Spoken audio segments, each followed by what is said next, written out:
Hello friends, कैसे हैं आप सभी। उम्मीद है आप सभी अच्छे होंगे। आज हम पेपर 2 के लिए ऑल पीवाईक्यू करेंगे। सीडीपी में समावेशी शिक्षा, अपसारी अभिसारी चिंतन, अधिगम अक्षमता। इसके पहले हमने पेपर 1 के लिए पीवाईक्यू कर रखा है, ठीक है। और अगर आप पेपर 2 के लिए ऑल पीवाईक्यू लगाने जा रहे हैं तो प्लीज़ पहले आप इन तीनों टॉपिक की हमने थ्योरी क्लास करा रखी है, पहले आप थ्योरी क्लास देखिए, उसके बाद आप पीवाईक्यू कराइए, ठीक है। क्योंकि हम इसी वजह से पहले थ्योरी क्लास कराने के बाद ही पेपर 1 और पेपर 2 के लिए पीवाईक्यू लगा रहे हैं, उसके बाद दूसरी थ्योरी क्लास उठा रहे हैं, ताकि आपको समझ आ जाए कि इस थ्योरी क्लास से ऐसे ऐसे क्वेश्चंस बनते हैं। इन्हीं तीनों टॉपिक से आप देखिएगा एक एक सेट में 5 क्वेश्चंस मिनिमम बने हैं, ठीक है। तो पहले आप थ्योरी क्लास ज़रूर देखिएगा। यहाँ आई बटन पर आपको लिंक आ रहा होगा, आप वहाँ से जाके देख सकते हैं थ्योरी क्लास। क्योंकि अगर आप थ्योरी क्लास नहीं लगाएंगे तो जब आपको थ्योरी नहीं समझ आएगी तो उसका पीवाईक्यू क्वेश्चंस कैसे सॉल्व करेंगे। कोई भी टॉपिक हो, जब तक आप उस टॉपिक को पढ़ेंगे नहीं उसका पीवाईक्यू कैसे लगाएंगे। और सीटेट में कितने क्वेश्चंस रिपीट होते हैं ये तो आपको पता ही होगा। पीवाईक्यू बहुत इंपॉर्टेंट होता है, प्रीवियस ईयर क्वेश्चंस जो आपके आए होते हैं। तो हम देखेंगे 2011 से आपके पेपर हो रहे हैं सीटेट के, 2023 जो अगस्त में आपका एग्ज़ाम हुआ है। तो सारे पीवाईक्यू हमने ले रखे हैं। क्लास थोड़ी लंबी होगी क्योंकि हर सेट में आपके एक सेट में 5 क्वेश्चंस मिनिमम बनते हैं।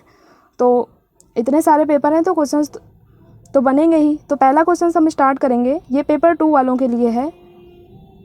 हमने एक मोटिवेशन ले रखा है, इसी मोटिवेशन के साथ अपनी क्लास हम स्टार्ट करेंगे। देखिए कह रहा, जीतेंगे हम ये वादा करो, कोशिश हमेशा ज़्यादा करो, किस्मत भी रूठे पर हिम्मत न टूटे, मजबूत इतना इरादा करो। पहला क्वेश्चन हमारा है जून 2011 में जो बना। पहला क्वेश्चन, छोटे विद्यार्थियों में निम्नलिखित में से कौन सा लक्षण पठन कठिनाई का नहीं है।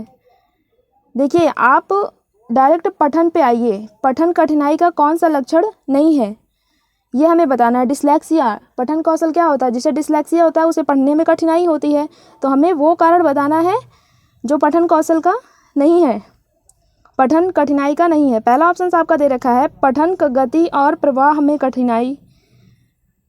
दूसरा कह रहा है शब्दों और विचारों को समझने में कठिनाई। तीसरा है आपका सुसंगत वर्तनी में कठिनाई। चौथा है आपका वर्ण एवं शब्द पहचान में कठिनाई। देखिए जब आपको पढ़ने में कठिनाई है तब आपको विचारों में थोड़ी ना प्रॉब्लम होगी, वनली आपको पढ़ने में कठिनाई होगी। दूसरा ऑप्शन कह रहा है शब्दों और विचारों को समझने में कठिनाई, तो इसमें पढ़ने में प्रॉब्लम होगी ना, तो ना कि आपका विचारों में कठिनाई होगी। इसलिए दूसरा ऑप्शन ही पठन कौशल, ये पठन कठिनाई का लक्षण नहीं है। और हमें बताना भी वही था कौन सा लक्षण नहीं है, तो दूसरा आपका नहीं है, दूसरा ही आपका राइट आंसर हो जाएगा। हमें बताना था कौन सा लक्षण नहीं है। पहला कह रहा है पठन गति और प्रवाह में कठिनाई, तो बिल्कुल ये डिस्लेक्सिया का पार्ट है। तीसरा कह रहा है सुसंगत वर्तनी में कठिनाई। चौथा वर्ण एवं शब्द पहचान में कठिनाई। ये सारे तीनों ऑप्शंस आपके डिस्लेक्सिया से संबंधित हैं, बट हमें बताना था कौन सा लक्षण नहीं है, तो दूसरा ऑप्शन आपका राइट आंसर होगा। पहले आप थ्योरी क्लास देखिएगा तभी आपको समझ आएगा। क्वेश्चन नंबर 2 देखेंगे जो आपका जून 2011 में बना। कह रहा है एक शिक्षिका अपनी कक्षा के प्रतिभाशाली बच्चों की योग्यताओं की उपलब्धि चाहती है, अपने उद्देश्य की प्राप्ति के लिए उसे निम्नलिखित में से क्या नहीं करना चाहिए। सपोज दैट आप ही शिक्षक हैं, समझने के लिए अपनी कक्षा के प्रतिभाशाली बच्चों की योग्यताओं की उपलब्धि चाहती है। जो बच्चे प्रतिभाशाली हैं, गिफ्टेड हैं, जो अपने उद्देश्य की प्राप्ति के लिए उसे निम्नलिखित में से क्या नहीं करना चाहिए, क्या नहीं करना चाहिए हमें ये बताना है, ठीक। पहला ऑप्शन आपका दे रखा है तनाव को नियंत्रित करना सीखना। बिल्कुल ये तो हमें करना चाहिए ना, तनाव को जब नियंत्रित करेंगे तभी तो ना हम पढ़ पाएंगे ना, तो ये तो सही है। हमें बताना है कौन सा नहीं है। दूसरा क्या कह रहा है विशेष ध्यान के लिए उन्हें अनेक समकक्षियों से अलग करना, तो बिल्कुल हमें समकक्षियों से अलग नहीं करना चाहिए। यहाँ कह रहा है समकक्षियों से अलग करना।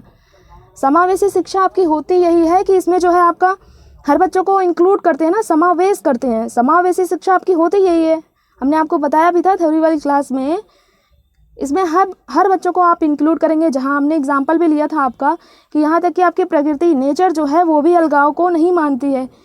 जैसे बारिश होती है आपकी, तो हर किसी के ऊपर बारिश की बूंदें तो पड़ेंगी ना, ऐसा थोड़ी ना है कि कोई 4 व्हीलर लेके जा रहा है तो उसके ऊपर बारिश नहीं आएगी, या धूप भी लगेगी तो उसको नहीं लगेगी। बारिश हर किसी को लगेगी, चाहे कोई बच्चा दिव्यांग हो, चाहे कोई बच्चा जिसे डिस्लेक्सिया हो, जिसे पढ़ने में दिक्कत हो, चाहे जिस टाइप का बच्चा हो, उसे बारिश में भीगेगा वो और उसे धूप भी लगेगी। उसी तरह हमारी समावेशी शिक्षा है कि बच्चा चाहे जिस टाइप का हो, चाहे गिफ्टेड हो, चाहे औसत हो, जिस टाइप का बच्चा हो, हर बच्चों को इंक्लूड करें। ठीक है, यही आपकी समावेशी शिक्षा है। तीसरा कह रहा है उनकी सृजनात्मकता की समृद्धि करने के लिए उन्हें चुनौती देना, बिल्कुल देना चाहिए। गैर शैक्षणिक गतिविधियों में आनंद लेना सीखना, बिल्कुल। अगर हम गैर शैक्षणिक गतिविधि भी नहीं कराएंगे तो बच्चा बोर हो जाएगा ना, वल्ली अगर बुक ही पढ़ाएंगे उसको तो सारे ऑप्शंस आपके ये सही हैं, क्योंकि हमें बताना ही गलत था। तो दूसरा ऑप्शन आपका गलत है, गलत वाला ऑप्शन ही आपका सही होगा। ठीक, क्वेश्चन नंबर 3, ये भी जून 2011 में बना। कह रहा सृजनात्मक विद्यार्थी वह है जो, सृजनात्मक मीन्स क्या होता है, सृजन करना, नए नए विचारों का सृजन करना। जैसे आपका छोटा बालक होता है, मिट्टी को देखता है तो वो घर बनाना स्टार्ट कर देता है, कागज़ को देखा पतंग बनाना स्टार्ट कर देता है ना, तो वही होते हैं क्रिएटिव विद्यार्थी। हमें बताना है क्या है, बहुत बुद्धिमान है, परीक्षा में हर बार अच्छे अंक प्राप्त करने के योग्य हैं, ये ज़रूरी नहीं है, लेटरल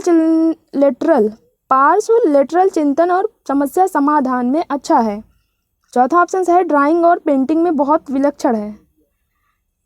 देखिए, बहुत बुद्धिमान है, परीक्षा में हर बार अच्छे अंक आते हैं। तीसरा ऑप्शन आपका राइट आंसर होगा, इसमें समस्या समाधान में वो अच्छा होगा। ठीक, और चिंतन में भी वो अच्छा होगा ना, जैसे हमने आपको बताया कि मिट्टी को देखा तो खिलौना बनाना स्टार्ट कर दिया। तो ये होते हैं क्रिएटिव विद्यार्थी, ये नहीं कोई कि हर बार परीक्षा में अच्छे अंक लाएं। तीसरा ऑप्शन आपका राइट आंसर होगा। क्वेश्चन नंबर 4, ये भी जून 2011 में बना। देख रहे हो ना, एक सेट में 4 क्वेश्चंस बन गए, मतलब सीडीपी आपकी टोटल आती कितनी है, 30 नंबर की, और उसमें से आपका मिनिमम 5 क्वेश्चंस बनेगा। ओनली 3 टॉपिक जो हमने थ्योरी क्लास कराई हुई है, आप देख लीजिएगा, या आपके पास पेपर का सेट होगा तो आप वहाँ मैच करा लीजिएगा तीनों टॉपिक से कि कितने क्वेश्चंस बनते हैं। ठीक है, तो ये आपके ऊपर है, बाकी ये जो हम बता रहे हैं आप मैच कराइएगा ज़रूर। ठीक, आपका कॉन्फिडेंस भी होगा ना, ये देखेंगे आप। तो देखिए, चौथा क्वेश्चन क्या कह रहा है, निःशक्त बच्चों के लिए समेकित शिक्षा के केंद्रीय प्रायोजित योजना का उद्देश्य है में निःशक्त बच्चों को शैक्षिक अवसर उपलब्ध कराना। निःशक्त बच्चा जो वंचित पृष्ठभूमि से आता है के लिए समेकित शिक्षा मीन्स आप समावेशी शिक्षा के केंद्रीय प्रायोजित योजना का उद्देश्य क्या है। देखिए, 4th विद्यालय आपको दे रखा है, तो इसमें कौन सा विद्यालय आएगा आपको ये बताना है। पहला दे रखा है मुक्त विद्यालय, बिल्कुल नहीं आएगा, विशेष विद्यालय नहीं। निःशक्त बच्चों के लिए आप ब्लाइंड रिलीफ एसोसिएशन के विद्यालय में भेज देंगे बच्चों को, जो निःशक्त बच्चे हैं। नियमित विद्यालय है आपका चौथा ऑप्शन, यही राइट आंसर होगा ना, नियमित विद्यालय में भेजेंगे, जैसे हर बच्चे को भेजते हैं, जो निःशक्त बच्चा है उसको भी वहीं भेजेंगे। ठीक, चाहे जिस टाइप का बच्चा हो, आप समावेशी शिक्षा या समावेशी से रिलेटेड है तो आप उसी ऑप्शन पे जाइएगा। ठीक, देखिए क्वेश्चन नंबर 5 जनवरी 2012 में बना। कह रहा चिंतन अनिवार्य रूप से है एक, जो चिंतन है आपका थिंक, किस अनिवार्य रूप से क्या है। पहला ऑप्शन आपका दे रखा है संज्ञानात्मक गतिविधि, मनोवैज्ञानिक प्रक्रिया, तीसरा कह रहा है मनोवैज्ञानिक परिघटना, चौथा है भावात्मक व्यवहार। तो जो चिंतन होता है आपका ये है तीसरा ऑप्शन, मनोवैज्ञानिक परिघटना। तीसरा ऑप्शन आपका राइट आंसर होगा। ओके, उसमें कुछ समझाना नहीं था ज़्यादा। क्वेश्चन नंबर 6 जनवरी 2012 में बना।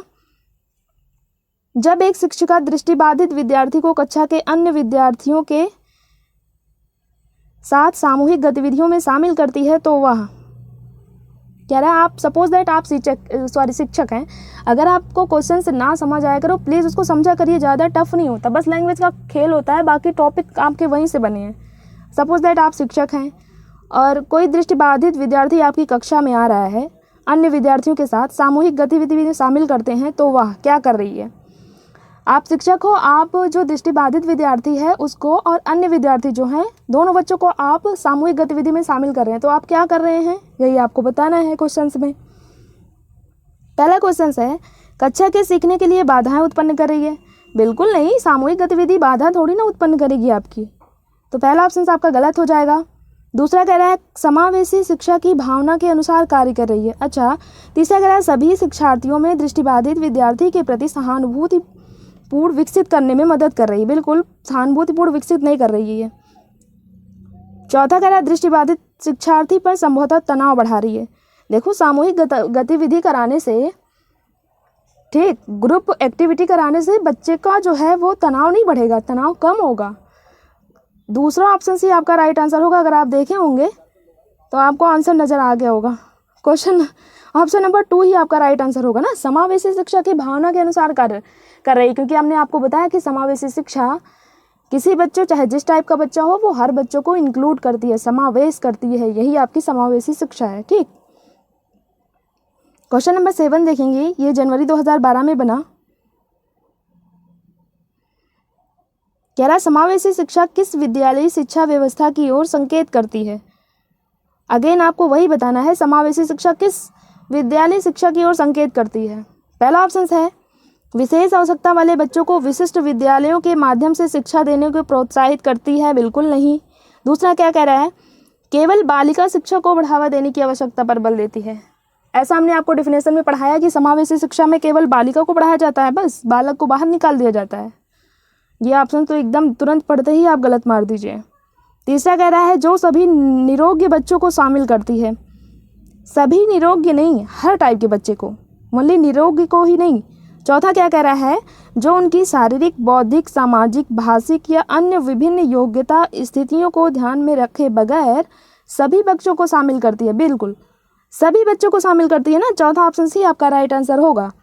इसमें क्या कह रहा है कि जो उनकी शारीरिक, चाहे बच्चा शारीरिक रूप से कुछ भी उसको हुआ हो, बौद्धिक से हो, सामाजिक से हो या भाषिक या अन्य विभिन्न योग्यता की स्थितियों को ध्यान में रखे बगैर सब बच्चों को शामिल करती है। ठीक, चौथा ऑप्शन आपका राइट आंसर होगा।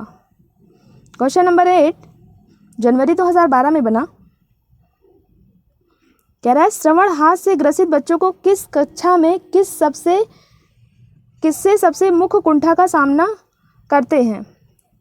मीन्स क्या कह रहा है, जो श्रवण हास, जिसको सुनने में प्रॉब्लम है, वो ग्रसित बच्चा कक्षा में किस कुंठा का सामना करता है, ये हमें बताना है। किस कुंठा का सामना करता है जो बच्चा जिसे सुनने में प्रॉब्लम हो, ये हमें बताना है। पहला ऑप्शन है आपका दूसरों के साथ संप्रेषण करने तथा सूचनाओं को बांटने में अक्षमता। दूसरा कह रहा है दूसरे विद्यार्थियों के साथ परीक्षा देने में अक्षमता। तीसरा ऑप्शन आपका है प्रस्तावित पाठ्य पुस्तक को पढ़ने की अक्षमता। चौथा है खेल कूद में भागीदारिता निभाने में अक्षमता। जिसको सुनने में प्रॉब्लम है उसको दूसरों के साथ संप्रेषण और सूचनाओं को बांटने में क्षमता होगी ना, ये इसी कुंठा का वो सामना करेगा। क्योंकि दूसरे विद्यार्थियों के साथ परीक्षा देने में अक्षमता, तो उसको क्या करना है, परीक्षा देगा तो सुन के थोड़ी ना परीक्षा देगा, जो उसको आ रहा है वो लिख देगा ना। तो इसका इससे कोई रिलेशन नहीं है श्रवण हास से परीक्षा देने से। तीसरा कह रहा है प्रस्तावित पाठ्य पुस्तक को पढ़ने की अक्षमता। देखिए अगर यहाँ पढ़ने को उसको दिक्कत होती तब ये हो जाता, बट उसको सुनने में प्रॉब्लम है तो क्या वो पढ़ तो सकता है ना, बोलना तो मुंह से है, कान से तो बोलना नहीं उसको ना, तो इसलिए तीसरा भी गलत हो जाएगा। चौथा कह रहा है खेल कूद में भागीदारिता निभाने में अक्षमता। बिल्कुल, जब वो खेल कूद करता है उसको सुनाई नहीं देता तब भी वो खेल कूद में कर सकता है ना, खेल कूद कर सकता है। वो खेलना कूदना कान से थोड़ी ना है, उसको खेलना तो पैर से है ना। इसलिए पहला ऑप्शन ये कुंठा का सामना करेगा जब उसको दूसरे के साथ बात करेगा, संप्रेषण करेगा, सूचनाओं को बांटेगा, तब उसको सुनाई नहीं देता तो दूसरों की बातों को सुनेगा कैसे। पहला ऑप्शन आपका राइट आंसर होगा। क्वेश्चन नंबर 9 ये भी जनवरी 2012 में बना। कह रहा है डिसलेक्सिया मुख्य रूप से किसकी समस्या से ग्रसित है। डिसलेक्सिया, अगर आपने थ्योरी क्लास देखी होगी तब तक आपका आंसर भी आ गया होगा। थ्योरी क्लास ज़रूर देखिएगा, ओके, तभी आपको देखो। जब तक आप किसी भी टॉपिक का, ज़रूरी नहीं है सीटेट ही, आप कोई भी एग्ज़ाम अगर तैयारी कर रहे हैं, प्रीवियस ईयर बहुत इंपॉर्टेंट होता है और सीटेट में तो क्या ही इंपॉर्टेंट होता है, आपको पता ही होगा, हमें बताना ही नहीं है। डिसलेक्सिया मुख्य रूप से किस समस्या से ग्रसित है। पढ़ने से ना, डिसलेक्सिया किसे होता है, जिसे पढ़ने में प्रॉब्लम हो वो डायरेक्ट आप डिसलेक्सिया ले आइए। बाकी सुनने में नहीं होगा, बोलने में भी नहीं होगा, बोलने व सुनने ये भी नहीं होगा। ठीक, ये सा को वाज पढ़ता है, 12 को 12 लिखा होगा तो उसको 21 पढ़ेगा, क्लियर को अनक्लियर पढ़ेगा। ये सारे एग्जाम्पल हमने ले रखे हैं थ्योरी वाली क्लास में। क्वेश्चन नंबर 10 देखेंगे, ये भी जनवरी 2012 में बना। देखिए क्वेश्चन नंबर 10 हो गया, अभी जनवरी 2012 से ही क्वेश्चन आ रहे हैं। अभी हमने केवल 11 के किया और 12वां हमारा चल रहा है सेट। देखिए, प्रतिभाशाली शिक्षार्थी अपनी क्षमताओं को तब तक विकसित कर पाएंगे जब प्रतिभाशाली जो गिफ्टेड विद्यार्थी होते हैं इनकी क्षमताओं को विकसित कर सकते हैं। कब कर पाएंगे हमें बताना है। पहला ऑप्शन है बार बार उनकी परीक्षाएं होंगी, तब वो अपनी क्षमता को बता पाएंगे हम प्रतिभाशाली हैं, जब उनकी परीक्षाएं लेंगे आप। ये तो कोई बात नहीं है ना। दूसरा कह रहा वे अन्य विद्यार्थियों के साथ अधिगम प्रक्रिया से जुड़ते हैं। तीसरा उन्हें अन्य विद्यार्थियों से अलग किया जाएगा, वे निजी कोचिंग कक्षाओं में पढ़ेंगे। जब वो प्रतिभाशाली विद्यार्थी गिफ्टेड खुद हैं तो उनको कोचिंग की ज़रूरत ही नहीं है। अन्य विद्यार्थियों से अलग किया जाएगा, बिल्कुल नहीं। दूसरा ऑप्शन सी आपका राइट आंसर होगा, वे अन्य विद्यार्थियों के साथ अधिगम प्रक्रिया से जुड़ते हैं। तीनों ऑप्शंस के से बेहतर है आपका दूसरा ऑप्शन, इसलिए दूसरा ऑप्शन सी आपका राइट आंसर होगा। क्वेश्चन नंबर 11 देखेंगे। क्वेश्चन नंबर 11 देखेंगे जो आपका नवंबर 2012 में बना।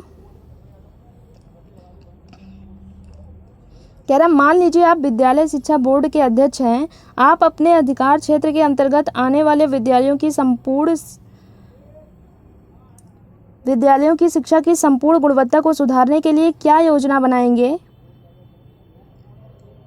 इस प्रकार का प्रश्न किसका एक उदाहरण है। ये जो क्वेश्चन किया गया है ये किस टाइप का उदाहरण है। अगर आपने थ्योरी क्लास की होगी तो आपको अभिसारी और अपसारी चिंतन पता होगा और आपका आंसर भी आ गया होगा। देखें, हमें ये क्वेश्चन किया गया है क्या योजना बनाएंगे। देखिए पूछ रहा है, ऑप्शंस दे रखा है निम्न स्तरीय अभिसारी, निम्न स्तरीय अपसारी, उच्च स्तरीय अभिसारी और उच्च स्तरीय अपसारी। देखिए आपका अभिसारी क्या होता है। अभिसारी में होता है जैसे आपसे क्वेश्चंस किया गया एमसीक्यू टाइप क्वेश्चंस, जैसे आपका सीटेट में क्वेश्चंस आते हैं आपके, एक ऑप्शन सी आपका राइट आंसर होगा। अगर आपने दूसरा लगाया तो आपका एक नंबर चला जाएगा। ठीक, ये होता है अभिसारी। अपसारी क्या होता है, जैसे हमने आपसे पूछ लिया कि अगर पेड़ ना होते तो क्या होता, तो आप इसका आंसर तो 4-5 दे सकते हैं ना। ऐसा नहीं है कि एक फिक्स्ड ही आंसर होगा, एक आंसर होगा आप बता देंगे सही होगा नहीं तो गलत हो जाएगा, ऐसा नहीं ना। तो अपसारी क्या होता है, जिसका आंसर आप कई तरीके से दे पाएँ। अपसारी आपका ये होता है कि जिसका आंसर आप बहुत तरीके से दे पाएँ, जैसे पेड़ ना हो तो क्या होगा, बारिश नहीं होगी तो क्या होगा। बट अगर हम ये क्वेश्चन कर लिया आपसे, महात्मा गांधी का जन्म कब हुआ, सूर्य किधर से निकलता है ना, ये सारे अगर क्वेश्चन कर लिए तो इसका आंसर आप एक ही देंगे ना। भारत की राजधानी क्या है, देश की राजधानी क्या है, तो इसका आंसर आप एक देंगे। तो ये आपका अभिसारी होता है। ठीक, जिसका आंसर आप एक तरीके से देंगे वो आपका अभिसारी हो जाएगा, जिसका आंसर आप कई तरीके से दें ये आपका अपसारी होगा। ठीक, तो वही क्वेश्चंस यहाँ किया गया है कि क्या योजना बनाएंगे। अगर आपसे कह रहा है क्या योजना बनाएंगे तो ये फिक्स्ड आंसर थोड़ी ना है कि आप यही देंगे। तो ये जा कहाँ रहा है, ये अपसारी की तरफ जा रहा है। तो इसका आंसर भी क्या होगा, उच्च स्तरीय अपसारी होगा। ठीक, बाकी ये तीनों ऑप्शंस आपके हैं, निम्न स्तरीय अभिसारी, निम्न स्तरीय अपसारी, उच्च स्तरीय अभिसारी। तो ये सारे ऑप्शंस आपके गलत होंगे, चौथा ऑप्शन ही आपका राइट आंसर होगा। नेक्स्ट देखेंगे क्वेश्चन नंबर 12। ये आपका नवंबर 2012 में बना। कह रहा प्रतिभाशाली बच्चे, प्रतिभाशाली जो गिफ्टेड होते हैं बच्चे, हमें बताना है। पहला ऑप्शन आपका दे रखा है बिना किसी की सहायता के अपने सामर्थ्य को पूर्ण करते हैं। बिना किसी की सहायता के अपने सामर्थ्य को पूर्ण करते हैं। दूसरा ऑप्शन है मानव के लिए महत्वपूर्ण किसी भी क्षेत्र में अस्वभावतः अच्छा निष्पादन करते हैं। तीसरा ऑप्शन सामान्यतः शारीरिक रूप से कमजोर होते हैं और सामाजिक अंतःक्रिया से अच्छे नहीं होते। चौथा ऑप्शन आपका है सामान्यतः अपने शिक्षकों को पसंद नहीं करते। देखिए कह रहा है बिना किसी सहायता के अपने सामर्थ्य को पूर्ण करते हैं। दूसरा ऑप्शन आपका राइट आंसर होगा। कह रहा है मानव के लिए महत्वपूर्ण किसी भी क्षेत्र में अस्वभावतः अच्छा निष्पादन करते हैं ना, क्योंकि ये गिफ्टेड होते हैं। पहला नहीं होगा, बिना किसी की सहायता के अपने सामर्थ्य को पूर्ण करते हैं, ये ऑप्शन उससे ज़्यादा बेहतर है दूसरा ऑप्शन। तीसरा कह रहा है सामान्यतः शारीरिक रूप से, जब ये गिफ्टेड बच्चे हैं तो शारीरिक रूप से कमज़ोर नहीं होंगे और सामाजिक अंतःक्रिया में बिल्कुल ये अच्छे होते हैं, इसमें कह रहा है अच्छे नहीं होते। चौथा ऑप्शन कह रहा है सामान्यतः अपने शिक्षकों को पसंद नहीं करते, बिल्कुल पसंद करते हैं। ये कह रहा है नहीं करते, इसलिए ये गलत होगा, ये भी गलत हो जाएगा आपका, ये भी गलत हो जाएगा। क्वेश्चन ऑप्शन नंबर 2 आपका राइट आंसर होगा। क्वेश्चन नंबर 13 देखेंगे, जो आपका बना नवंबर 2012 में। कह रहा है एकल अभिभावक वाले बच्चों को पढ़ाते समय शिक्षक को, एकल अभिभावक क्या होता है ये जानिए आप पहले। एकल अभिभावक मीन्स होता है जिसमें माता पिता में से केवल एक हो आपके, चाहे माता हो या पिता हो, ये होते हैं आपके एकल अभिभावक। तो इन बच्चों को आप पढ़ाते समय शिक्षक को क्या करना चाहिए ये हमें बताना है। पहला ऑप्शन आपका दिया हुआ है, स्थिर और एक रूप वातावरण उपलब्ध कराना चाहिए। दूसरा, इस तथ्य को अनदेखा करना चाहिए और ऐसे बच्चों के साथ अन्य बच्चों के समान व्यवहार करना चाहिए। तीसरा ऑप्शन है आपका, इस प्रकार के बच्चों के साथ भिन्न प्रकार से व्यवहार करना चाहिए। चौथा है, ऐसे बच्चों को कम गृह कार्य देना चाहिए। बिल्कुल इजी है, इसमें कुछ नहीं समझाना है। देखिए, दूसरा ऑप्शन आपका राइट आंसर होगा। अगर आप ऑप्शंस को पढ़े होंगे तो आपको आंसर आ गया होगा। देखिए, इस तथ्य को अनदेखा करना चाहिए। इस तथ्य को जो एकल अभिभावक से, ऐसा नहीं कि इसके ये एकल अभिभावक का बच्चा है तो इसको अलग कर देंगे, हमें ऐसा नहीं। इस तथ्य को हमें अनदेखा करना चाहिए कि ये बच्चा एकल अभिभावक से है और ऐसे बच्चों के साथ हमें अन्य बच्चों के समान व्यवहार करना चाहिए। जैसे दूसरे बच्चों के साथ व्यवहार करेंगे वैसे हम एकल अभिभावक वाले बच्चों के साथ भी व्यवहार करेंगे। तो दूसरा ऑप्शन आपका राइट आंसर होगा। पहला कह रहा है स्थिर और एक रूप वातावरण स्थिर वातावरण कह रहा है ना, तो ये ऑप्शन आपका गलत हो जाएगा। दूसरा है, इस प्रकार के बच्चों के साथ भिन्न प्रकार से, आप जो सामान्य बच्चों के साथ बिहेवियर आप कर रहे हैं और जो एकल अभिभावक वाला बच्चा है उसके साथ आप अलग तरीके से व्यवहार करेंगे, ये समावेशी शिक्षा का उद्देश्य तो नहीं है, इसलिए तीसरा ऑप्शन आपका गलत हो जाएगा। चौथा, ऐसे बच्चों को कम गृह कार्य देना चाहिए, ये भी नहीं करना चाहिए, हमें इनको इंक्लूड करके सब बच्चों के साथ पढ़ाना चाहिए। ठीक है, तो दूसरा ऑप्शन आपका राइट आंसर होगा। क्वेश्चन नंबर 14 देखेंगे, ये आपका नवंबर 2012 में बना। प्रतिभाशाली विद्यार्थियों के लिए निम्नलिखित में से कौन सी गतिविधि सर्वाधिक उपयुक्त है। गिफ्टेड बच्चे जो होते हैं इनका आईक्यू कितना होता है, कमेंट में बताएं आप, इनका आईक्यू कितना होता है, 130 140। ऑप्शन से दे रखा है, हमें इसमें आईक्यू नहीं बताना है, हमें बताना है इसमें से, हम ओनली आपसे पूछ लिए आपको आता है कि नहीं। अगर आपने थ्योरी क्लास की होगी तो आपको पता होगा। देखिए, प्रतिभाशाली विद्यार्थियों के लिए निम्नलिखित में से कौन सी गतिविधि सर्वाधिक उपयुक्त है। पहला है अभी हाल ही में हुए स्कूल मैच का प्रतिवेदन लिखना। दूसरा, दी गई संकल्पनाओं के आधार पर मौलिक नाटक लिखना। तीसरा, 5 पाठों के अंत में दिए गए अभ्यासों को एक बार में हल करना। चौथा कह रहा है शिक्षक दिवस पर कक्षा को पढ़ाना। देखिए, गिफ्टेड बच्चों के लिए दूसरा ऑप्शन राइट आंसर होगा। इसमें जो है संकल्पनाओं के आधार पे कह रहा ना, कॉन्सेप्ट के आधार पर मौलिक नाटक लिखेगा, और इसको तो हर कोई लिख सकता है। अभी हाल में हुए मैच का प्रतिवेदन लिखना, और 5वें में कह रहा है 5 पाठों के अंत में दिए गए अभ्यासों को एक बार में हल करना, शिक्षक दिवस पर कक्षा को पढ़ाना। दूसरा ऑप्शन आपका राइट आंसर होगा। क्वेश्चन नंबर 15 देखेंगे, ये जुलाई 2013 में बना। कह रहा है एक समावेशी विद्यालय किसके अतिरिक्त निम्नलिखित सभी प्रश्नों पर मनन करता है। अतिरिक्त वर्ड ध्यान दीजिएगा, अतिरिक्त मीन्स यहाँ आप नहीं समझ लीजिए कि अतिरिक्त बताना है। 3 ऑप्शंस होंगे जो समावेशी विद्यालय का मनन करेगा, बाकी एक ऑप्शन आपका ऐसा होगा जो समावेशी विद्यालय का मनन नहीं करेगा। देखिए, पहला ऑप्शन है, क्या हम यह विश्वास करते हैं कि सभी विद्यार्थी सीख सकते हैं। बिल्कुल, ये समावेशी विद्यालय का समावेशन कर रहा है। दूसरा है, क्या हम अधिगम योग्य परिवेश की योजना बनाने और उसे प्रदान करने के लिए समूह में कार्य करते हैं। बिल्कुल, समूह में कार्य करते हैं समावेशी शिक्षा में। दूसरा कह रहा है, तीसरा है आपका, क्या हम विशेष बालक को बेहतर देखभाल उपलब्ध कराने के लिए उचित तरीके से उन्हें सामान्य से अलग करते हैं। देखिए, समावेशी शिक्षा में आपने पढ़ा होगा, एक वर्ड आप ध्यान दीजिएगा यहाँ पे, अलग। हम अलग नहीं करते हैं ना, हर बच्चों को इंक्लूड करते हैं। हम आपको यही बताते चले आ रहे हैं, थ्योरी क्लास में भी हमने आपको बताया, समावेशन करना है इसमें हर बच्चों का। और अगर आप इंग्लिश में याद करना चाहते हैं, इंक्लूड, इसमें हर बच्चों को, देखो इंक्लूसिव है ना, तो इसमें हर बच्चों को हम इंक्लूड करेंगे, किसी को हमें अलग नहीं करना है। तो हमें के अतिरिक्त बताना था, तो तीसरा ऑप्शन सी आपका राइट आंसर होगा। चौथा कह रहा है, क्या हम शिक्षार्थियों की विविध आवश्यकताओं को पूरा करने के लिए युक्तियां अपनाते हैं। बिल्कुल, हम हर बच्चों के अकॉर्डिंग युक्तियां अपनी बनाते हैं ना, उसी के अकॉर्डिंग उसको बनाते हैं, अलग अलग तरीके की आवश्यकता के, नीड के अकॉर्डिंग, बच्चों के नीड के अकॉर्डिंग हम पढ़ाते हैं। तो ये तीनों ऑप्शन आपके राइट आंसर है, सॉरी सही है। हमें बताना गलत था तो तीसरा ऑप्शन आपका गलत है, तो यही आपका सही हो जाएगा। ठीक, बताना ही गलत था तो गलत वाला ही सही होगा। क्वेश्चन नंबर 16 देखेंगे, ये भी जुलाई 2013 में बना। कह रहा प्रतिभाशाली शिक्षार्थी हैं, इसमें भी हमें गिफ्टेड बताना है। जो गिफ्टेड होता है वो क्या होगा? पहला ऑप्शन है अभिसारी चिंतक, अपसारी चिंतक, बहिर्मुखी, बहुत परिश्रमी। बहुत परिश्रमी, देखिए अपसारी होगा ना, ये हर तरह का सोच सकता है, ये गिफ्टेड है। अपसारी चिंतन में हमने ये बताया था आपको, ये हर तरह से चारों दिशाओं में सोच सकता है, ये होता है आपका अपसारी। क्वेश्चन नंबर 17 देखेंगे, ये फरवरी 2014 में बना। कह रहा वंचित विद्यार्थियों के साथ व्यवहार करने के संदर्भ में अध्यापिका को निम्नलिखित मूल्य में से किस में विश्वास व्यक्त करना चाहिए? वंचित विद्यार्थियों के साथ, जो वंचित पृष्ठभूमि से आप आते हैं, उनके संदर्भ में जो है अध्यापिका को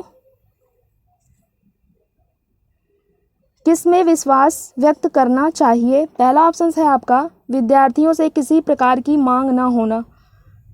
ये कोई बात थोड़ी ना है, बिल्कुल क्यों नहीं मांग होगी। दूसरा कह रहा है विद्यार्थियों द्वारा स्वीकृति हेतु आत्मकथा व क्रोध का प्रयोग करना।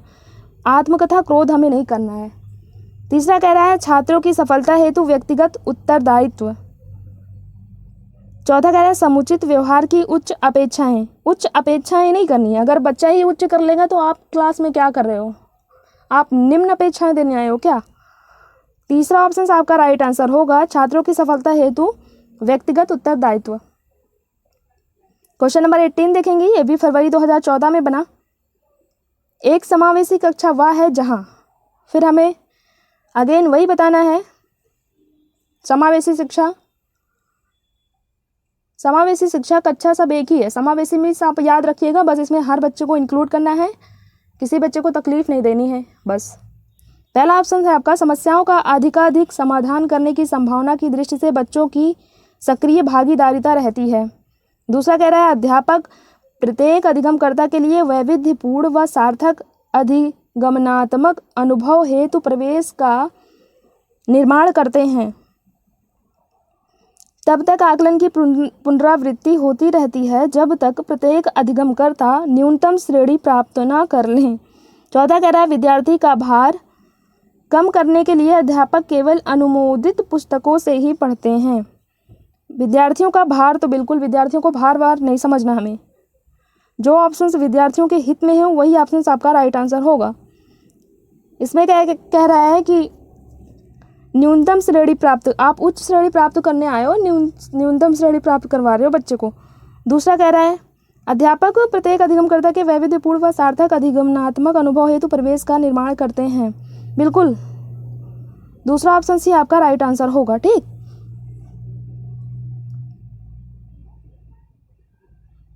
क्वेश्चन नंबर 19 देखेंगे, सितंबर 2014 में बना। कह रहा है प्रतिभाशाली शिक्षार्थियों के लिए, गिफ्टेड विद्यार्थियों के लिए ऑप्शन है आपका अभिक्षमता को कौशल के रूप में समझना सही है। दूसरा है प्रगति के निरीक्षण करने की आवश्यकता नहीं है। तीसरा कह रहा है शिक्षक के अनुकूल करना चाहिए जिससे शिक्षार्थी में बदलाव आता है। चौथा कह रहा है शिक्षक को पहल करनी चाहिए और समस्या समाधान में मुख्य भूमिका निभानी चाहिए। देखिए आप बताइएगा राइट आंसर कौन सा है। अभिक्षमता को कौशल के रूप में समझना सही है, प्रगति के निरीक्षण करने की आवश्यकता नहीं है, शिक्षक के अनुकूल करना चाहिए जिससे शिक्षार्थी में बदलाव आता है। बिल्कुल देखिए क्या कह रहा है, शिक्षक के अनुकूल करना चाहिए प्रतिभाशाली विद्यार्थियों के लिए जिससे शिक्षार्थी में बदलाव आता है। टीचर्स जो बताता है बच्चों के लिए बच्चों के हित में बताता है ना, बच्चों को चाहिए जो टीचर बता रहा है उसी के अकॉर्डिंग चले ताकि विद्यार्थियों में बदलाव आए। और इसमें कह रहा है शिक्षक को पहल करनी चाहिए और समस्या समाधान में मुख्य भूमिका निभानी चाहिए। क्वेश्चन नंबर 20 देखेंगे, सितंबर 2014 में बना। कह रहा है अधिगम निरोग्य वाले शिक्षार्थियों द्वारा एक पूर्ण और उत्पादक जीवन जीने के अवसरों को बढ़ाने का सबसे सही तरीका है। पहला ऑप्शन है इस तरह के शिक्षार्थियों की कमजोरियों पर ध्यान केंद्रित करना। दूसरा है इस तरह के शिक्षार्थियों से उच्च अपेक्षाओं को बनाए रखना, उच्च अपेक्षा नहीं बनानी है आपको। तीसरा कह रहा है विविध कौशल और युक्तियों का शिक्षण करना जिसे सभी संदर्भ में लागू किया जा सकता है। चौथा है इन बच्चों को अपने लक्ष्यों का निर्धारण करने के लिए प्रोत्साहित करना, बिल्कुल प्रोत्साहित करना। चौथा ऑप्शन सी आपका राइट आंसर होगा। क्वेश्चन नंबर 21 देखेंगे, थोड़ा जल्दी चलेंगे, बहुत सारे क्वेश्चन हैं आपके। देखिए क्वेश्चन नंबर 21 देखेंगे, फरवरी 2015 में बना। एक अध्यापिका समाज के वंचित वर्गों से आए बच्चों की आवश्यकता के प्रति प्रभावशाली तरीके से प्रतिक्रिया निम्नलिखित द्वारा कर सकती है। अध्यापिका जो है समाज के जो वंचित वर्ग से आए हैं उन बच्चों के लिए आवश्यकताओं की प्रभावशाली तरीके प्रतिक्रिया निम्नलिखित द्वारा कर सकती है। पहला ऑप्शन आपका दे रखा है अन्य बच्चों को वंचित वर्ग से आए बच्चों के साथ सहयोग करने के लिए कहना तथा विद्यालय के तरीकों को सीखने में उनकी सहायता करने के लिए कहना। विद्यालय के तरीकों को सीखने, अच्छा दूसरा क्या कह रहा है, वंचित वर्ग से बच्चों को विद्यालय के नियमों एवं अपेक्षाओं के प्रति संवेदनशील बनाना ताकि वे उनका अनुपालन करें। विद्यालय के नियम इसमें बता रहे हैं, ठीक। तीसरा कह रहा है विद्यालय व्यवस्था तथा स्वयं के उन और तरीकों के बारे में विचार करना जिनसे पक्षपात एवं रूढ़िबद्धताएं हैं। चौथा ऑप्शन है आपका उनके प्रताड़ित होने के अवसरों को कम करने के लिए यह सुनिश्चित करना कि बच्चे आपस में अन्योन्य क्रिया करने का मौका ना पाएं। अन्योन्य क्रिया करने का मौका ना पाएं, बिल्कुल क्यों नहीं अन्योन्य क्रिया करेंगे, बच्चे तो आपस में अन्योन्य क्रिया करते हैं ना। तीसरा कह रहा है विद्यालय व्यवस्था तथा विचार करना जिनसे रूढ़िबद्धताएं हैं। पहला ऑप्शन आपका राइट आंसर होगा। देखिए क्यों होगा, इसमें कह रहा है अन्य बच्चों को वंचित वर्ग से आए बच्चों के साथ सहयोग करने के लिए कहना तथा विद्यालय के तरीकों को सीखने में उनकी सहायता करने के लिए कहना। इसमें हर बच्चा देखो एक दूसरे का सहयोग कर रहा है ना, पहला ऑप्शन आपका राइट आंसर होगा। नेक्स्ट देखेंगे, फरवरी 2015 में बना। समावेशी शिक्षा के पीछे मूलाधार यह है कि समावेशी शिक्षा के पीछे, इंक्लूसिव एजुकेशन के पीछे क्या मूल है, यह हमें बताना है। पहला ऑप्शन है समाज में विभिन्नता है और विद्यालयों को इस विभिन्नता के प्रति संवेदनशील होने के लिए समावेशी होने की आवश्यकता है। दूसरा कह रहा है प्रत्येक बच्चे के निष्पादन के लिए मानक एक समान तथा मानकीकृत होने के लिए। देखिए मानक वर्ड बहुत निगेटिव होता है, ये ऑप्शन आपका गलत हो जाएगा। तीसरा कह रहा है हमें विशेष आवश्यकता वाले बच्चों के ऊपर दया करने की आवश्यकता है और सुविधाओं तक उनकी पहुंच होनी चाहिए। दया नहीं करना, आप दया कर पढ़ाएंगे कैसे बच्चों को। विशेष आवश्यकता वाले बच्चों के लिए अलग विद्यालयों की व्यवस्था करना लागत प्रभावी है, ऐसा नहीं है। विशेष आवश्यकता वाले बच्चों को आप नियमित विद्यालयों में ले जाइए, विशेष विद्यालयों में नहीं ले जाना हमें। पहला ऑप्शन ही आपका राइट आंसर होगा, ठीक। इसमें समावेशी होने की आवश्यकता है, समावेशी वर्ड बहुत पॉजिटिव है आपको। क्वेश्चन नंबर 23 देखेंगे, फरवरी 2015 में बना। क्या निम्नलिखित में से कौन सा तरीका अध्यापिका के द्वारा एक सृजनशील बच्चों की पहचान करने के लिए सर्वाधिक उपयुक्त होगा। अध्यापिका के लिए हमें बताना है सृजनात्मक बच्चों की पहचान करने। पहला ऑप्शन आपका है यह अवलोकन करने के लिए बच्चे समूह कार्यों में साथियों के साथ किस प्रकार से प्रतियोगिता करते हैं, कंपटीशन नहीं कराना आपको। दूसरा कह रहा है बच्चों का विस्तृत रूप से अवलोकन करना, विशेष रूप से उस समय जब वह समस्याओं को हल करते हैं। बिल्कुल जो है इसी सृजनात्मक बच्चों की पहचान जो है हम इस टाइम कर सकते हैं बेहतर तरीके से जब बच्चे जो है समस्याओं को हल कर रहे होंगे, तो उस टाइम हम सृजनात्मक बच्चों की पहचान कर सकते हैं, ठीक। तीसरा ऑप्शन आपका है मानकीकृत बुद्धि परीक्षणों को देना। मानकीकृत वर्ड आप जहां देखिए बिल्कुल वहां कट्टा मारिए। चौथा कह रहा है वस्तुनिष्ठ प्रकार के प्रश्नों। वस्तुनिष्ठ क्या होता है आपका, MCQ जैसे आपका सीटेट होगा, ठीक, तो ये भी नहीं होगा। दूसरा ऑप्शन सी आपका राइट आंसर होगा। क्वेश्चन नंबर 24 देखेंगे, सितंबर 2015 में बना। एक समावेशी कक्षा में किसी शिक्षिका की सबसे महत्वपूर्ण भूमिका है। समावेशी शिक्षा में शिक्षिका की सबसे महत्वपूर्ण भूमिका है। पहला है यह सुनिश्चित करना कि शिक्षिका कक्षा को मानक निर्देश दे रहा है। मानक निर्देश ये गलत हो जाएगा। दूसरा क्या है बच्चे के माता पिता के व्यवसायों को जानना ताकि शिक्षिका प्रत्येक बच्चे के भावी व्यवसाय को जान सके। व्यवसाय देखेंगे आप माता पिता का, ताकि आप बच्चे के भावी, आप व्यवसाय देख रहे हैं या बच्चे को पढ़ा रहे हैं। दूसरा ऑप्शन आपका गलत होगा। तीसरा कह रहा है सुनिश्चित करना कि प्रत्येक बच्चे को अपनी संभावना को प्राप्त करने का अवसर मिले। बिल्कुल। चौथा कह रहा है कक्षा के लिए ऐसी योजना बनाना कि प्रत्येक बच्चा एक समान गति से आगे बढ़े। देखिए, एक समान गति से आगे नहीं बढ़ाना ना, हर बच्चा कोई जल्दी सीख जाता है, कोई धीरे सीखता है, तो ज़रूरी नहीं समान गति से नहीं सीखेगा। तीसरा ऑप्शन आपका राइट आंसर होगा। इसमें कह रहा है सुनिश्चित करना कि प्रत्येक बच्चे को अपनी संभावना को प्राप्त करने का अवसर मिल सके, हर बच्चे को। क्वेश्चन नंबर 25 सितंबर 2015 में बना।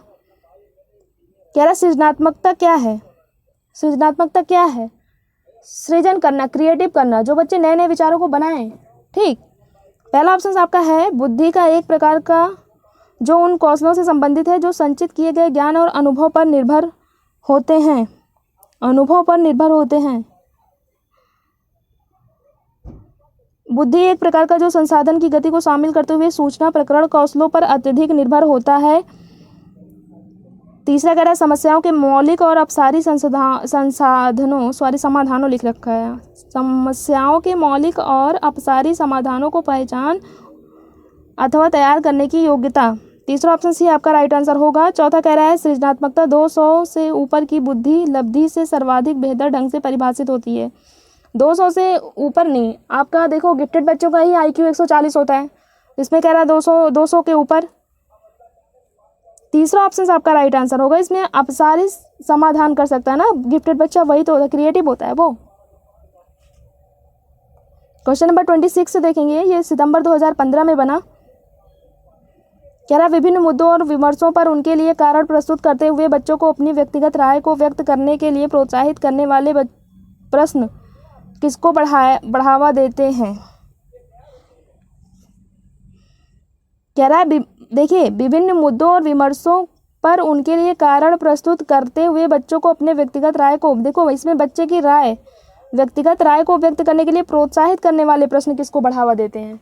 पहला ऑप्शन आपका दे रखा है बच्चों का मानकीकृत आकलन। देखिए, मानकीकृत आकलन नहीं होगा इसमें। दूसरा कह रहा है विश्लेषणात्मक और आलोचनात्मक चिंतन। अभिसारी चिंतन नहीं है, अपसारी होता तब ये ऑप्शन आपका राइट आंसर हो जाता। जानकारी का पुनः स्मरण नहीं करना, दूसरा ऑप्शन सी आपका राइट आंसर होगा, विश्लेषणात्मक और आलोचनात्मक चिंतन। क्वेश्चन नंबर 27 सितंबर 2015 में बना। माध्यमिक विद्यालय की कक्षा में शिक्षिका के पास एक बधिर बच्चा है, उसके लिए यह महत्वपूर्ण है। बधिर बच्चा है। पहला ऑप्शन क्या है, उसके प्रति संकेत करें जिसे वह बच्चा बार बार भी नहीं कर पा रहा। जिसे बच्चा बार बार नहीं कर पा रहा उसके प्रति संकेत करें। दूसरा कह रहा बच्चों को डांट फटकार कर उसे अलग किया जाए ताकि वह बधिर केंद्र में प्रवेश ले। तीसरा है विद्यालय सलाहकार से आग्रह करें कि वह बच्चों के अभिभावकों से बात करें तथा बच्चों को विद्यालय से हटाने के लिए कहें। चौथा, वह बच्चे को उस स्थान पर बैठाएं जहां से वह शिक्षिका के होठ तथा चेहरे के भाव स्पष्ट रूप से देख सके। बिल्कुल, चौथा ऑप्शन आपका राइट आंसर होगा, क्योंकि बच्चा बधिर है, इसको सुनाई नहीं देता ना, बहरा है, जिसे बच्चा बधिर है, तो इसे उस जगह बिठाएंगे जहां वह शिक्षिका के होठ को देखे, संकेत को समझ सके। ठीक। इसमें कह रहा है, पहला कह रहा है कि उसके प्रति संकेत करें जिसे वह बच्चा बार बार नहीं कर पा रहा है, ये भी नहीं बेहतर ऑप्शन है। दूसरा कह रहा है बच्चों को डांटना नहीं है, इसलिए दूसरा गलत हो जाएगा। तीसरा कह रहा है विद्यालय सलाहकार से आग्रह करें कि अभिभावकों से बात करें तथा बच्चों को विद्यालय से हटाने के लिए कहें। देखो, बच्चों को नहीं हटाना, आप हट जाइए बट बच्चों को नहीं हटाना। हमने कहा है कि बच्चों को हित में रखना है आपको। ठीक, इसलिए चौथा ऑप्शन आपका राइट आंसर होगा। क्वेश्चन नंबर 28 देखेंगे, ये फरवरी 2016 में बना।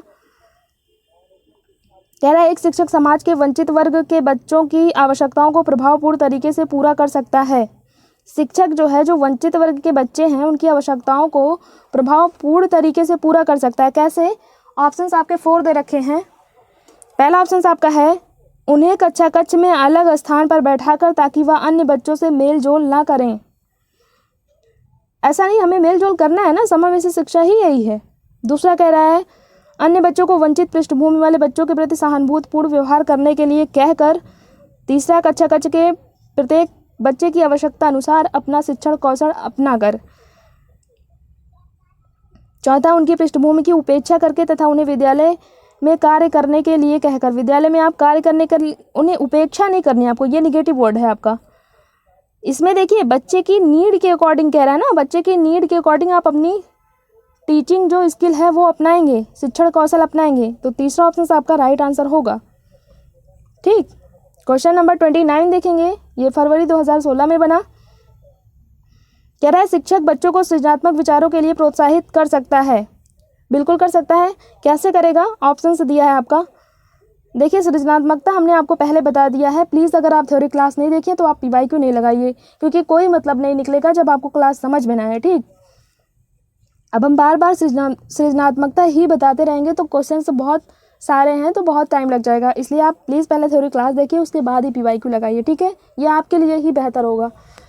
सृजनात्मकता हमने आपको बताया जो बच्चा नए नए विचारों को बनाना, नए नए विचारों को सोचना। जैसे बच्चा, हमने वही एग्जाम्पल इसलिए हम बार बार दोहराते हैं ताकि आपको जल्दी समझ आए। जैसे बच्चा मिट्टी को देख के खिलौना बनाने लगता है, कागज़ को देख के पतंग बनाने लगता है ना, क्रिएटिव होता है बच्चा। पियाजे भी कहते हैं आपके कि बच्चा नन्हा वैज्ञानिक है। देखिए कैसे प्रोत्साहित करेंगे हमें बताना है। पहला ऑप्शन से दे रखा है उन्हें उत्तर कंठस्थ करने के लिए कहकर, कंठस्थ में याद करने के लिए, बिल्कुल याद नहीं करना, रट्टा मार एजुकेशन चलती नहीं है ज़्यादा। दूसरा कह रहा है उन्हें प्रत्यय स्मरण आधारित प्रश्न पूछकर नहीं तो उन्हें बहुविकल्पीय प्रश्न देकर, ऐसे भी नहीं। चौथा क्या कह रहा है, उन्हें समस्या समाधान के लिए विभिन्न तरीकों से सोचने के लिए कहकर। बिल्कुल चौथा ऑप्शन ही आपका राइट आंसर होगा, क्योंकि इसमें बच्चा विभिन्न तरीकों से सोचेगा ना, क्रिएटिव तो वही होगा। ऐसा थोड़ी ना बस बहुविकल्पी में आप एक क्वेश्चन कर लिए कि सूरज किधर से उगता है किधर से अस्त होता है, आप आंसर दे दिए तो आप क्रिएटिव हो गए, नहीं होगा बच्चा यहाँ ज़्यादा क्रिएटिव होगा फोर्थ ऑप्शन में। क्वेश्चन नंबर 30 देखेंगे, ये फरवरी 2016 में बना। विशेष आवश्यकता वाले बच्चों से व्यवहार करने के लिए निम्नलिखित दार्शनिक दृष्टिकोण में से किसका अनुसरण किया जाना चाहिए? विशेष आवश्यकता वाले बच्चों, ठीक है, व्यवहार करने के लिए निम्नलिखित दार्शनिक दृष्टिकोण में से किसका अनुसरण किया जाना चाहिए? पहला ऑप्शन है आपका उन्हें पृथक करके उनकी शिक्षा किसी भिन्न शैक्षिक संस्थाओं में होनी चाहिए। बिल्कुल आपको पृथक तो करना ही नहीं है, ये पृथक वर्ड किसी बच्चे को आप पृथक नहीं करनी, चाहे जिस टाइप का बच्चा आप देख लीजिए क्वेश्चन में है उसको आपको हर बच्चों को इंक्लूड करना है बस। दूसरा क्या कह रहा है, उन्हें केवल व्यावसायिक प्रशिक्षण दिया जाना चाहिए। क्यों भाई, केवल व्यावसायिक शिक्षा देकर ही उन्हें समावेशी शिक्षा का और नियमित विद्यालयों में अध्ययन करने का अधिकार प्राप्त है। बिल्कुल समावेशी शिक्षा वर्ड आप आ गए ना, तीसरा ऑप्शन सी आपका राइट आंसर होगा। चौथा कह रहा है उन्हें किसी प्रकार की शिक्षा की आवश्यकता ही नहीं होती। क्यों आवश्यकता नहीं होती भाई, तीसरा ऑप्शन सी आपका राइट आंसर होगा। क्वेश्चन नंबर 31 देखेंगे, फरवरी 2016 में बना। निम्नलिखित में से कौन सा आधारभूत सहायता का एक अच्छा उदाहरण है? सहायता का एक अच्छा उदाहरण हमें बताना है। पहला ऑप्शन है उसे आधा समाधान किया उदाहरण उपलब्ध करवाना। ये आधारभूत सहायता का अच्छा उदाहरण है, आप आधा समाधान करवा देंगे बस। दूसरा कह रहा है उसे कहना कि जब तक कि समस्या का समाधान नहीं कर लेती तब तक घर नहीं जा सकती। उसको क्या दे रहे हैं आप उसको, ये गलत है ना, क्या कहते हैं उसको, आप उसको डरा धमका रहे हैं आप, जब तक आप ये काम करने लेंगे घर नहीं जा सकते। तीसरा कह रहा है समस्या का समाधान जल्दी देने के लिए पुरस्कार देना। बिल्कुल पुरस्कार नहीं देना आपको। चौथा ऑप्शन ही राइट आंसर होगा जब तीन ऑप्शन आपके गलत हो गए हैं। तो कह रहा है उसे यह बताना कि बार बार प्रयास द्वारा कर सकती है। बिल्कुल जैसे भी आपका सीटेट है, जैसे सीटेट एग्ज़ाम बहुत बच्चों का क्वालिफाई नहीं होता क्योंकि हमें 90 नंबर लाना बेहतर होता है, क्योंकि अगर हमें अन्य राज्य कहीं और अगर आप यूपी से हैं, अगर आपको दिल्ली में वैकेंसी आई है, डालना है फॉर्म, जब तक आपका 90 से ऊपर नहीं जाएगा तो आप फॉर्म नहीं फिल कर पाएंगे। जैसे बहरहाल अभी फ़िलहाल के लिए आपका बिहार में वैकेंसी आई है फ़ेज़ 2 में, तो अगर आपका 90 से नंबर ऊपर नहीं है तो आप बिहार में नहीं डाल सकते फॉर्म ना। अगर आपका 82 नंबर आया है, पास हैं आप, बट नहीं डाल सकते क्योंकि आप वहाँ जनरल में काउंट होते हैं। तो जब तक आप 90 से ऊपर नहीं रहेगा तब आप फॉर्म नहीं फिल कर पाएंगे ना। तो बेहतर यही है कि आप एक बार में अच्छे से मेहनत करिए ना, वो बार बार प्रयास करेंगे ना। PYQ आप बार बार लगाएं, PYQ से बहुत क्वेश्चंस रिपीट होते हैं, इसीलिए हमने थ्योरी के बाद एक PYQ सेट ले रखा है। ठीक, प्रीवियस ईयर क्वेश्चंस बहुत इंपॉर्टेंट होते हैं, तो आप पहली बार में ही कोशिश करिए कि हमें बार बार ये एग्ज़ाम ना देना पड़े, बार बार दोनों पेपर के लिए 1200 रुपये ना देना पड़े। ठीक, एक बार में ही हम क्वालिफाई हो जाएं। तो उसे यह बताना कि बार बार प्रयास द्वारा कर सकती है। ठीक, चौथा ऑप्शन आपका राइट आंसर होगा। इसको आप तो आप बेहतर समझे होंगे। क्वेश्चन नंबर 32 देखेंगे, ये फरवरी 2016 में बना। कह रहा है निम्नलिखित में से कौन सा एक माध्यमिक विद्यालय की कक्षा कक्ष में शिक्षक की भूमिका का उचित वर्णन करता है।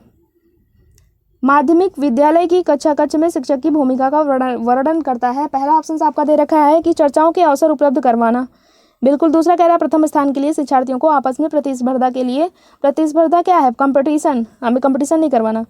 दूसरा क्या कह रहा है कि बहुपरिप्रेक्ष्य को निरुत्साहित करना तथा एक आयामी परिप्रेक्ष्य पर केंद्रीभूत होना। उल्टा दे रखा है आपका, एक आयामी नहीं बहुपरिप्रेक्ष्य में हमें करना है, ये उल्टा दे रखा है, दूसरा गलत हो जाएगा। ये एक आयामी नहीं करना हमें। व्याख्यान देने के लिए पावर पॉइंट प्रेजेंटेशन का प्रयोग करना, ये भी गलत होगा आपका। पहला ऑप्शन राइट आंसर होगा। चर्चाओं के अवसर उपलब्ध जब करवाएंगे तो बच्चा एक दूसरे से इंटर रिलेट करेगा, बेहतर सीखेगा। क्वेश्चन नंबर 33 देखेंगे, सितंबर 2016 में बना। शिक्षा का अधिकार अधिनियम 2009 के अनुसार विशेष आवश्यकता वाले बच्चों को पढ़ाना चाहिए। शिक्षा का अधिकार अधिनियम जो है 2009, वो विशेष आवश्यकता वाले बच्चे जो हैं इनको पढ़ाना चाहिए। कैसे? खास तौर पर उन्हीं के लिए बनाए गए विशेष विद्यालयों में। दूसरा है घर पर माता पिता और देखभाल करने वालों के साथ जो उन्हें आवश्यक सहायता उपलब्ध कराएं।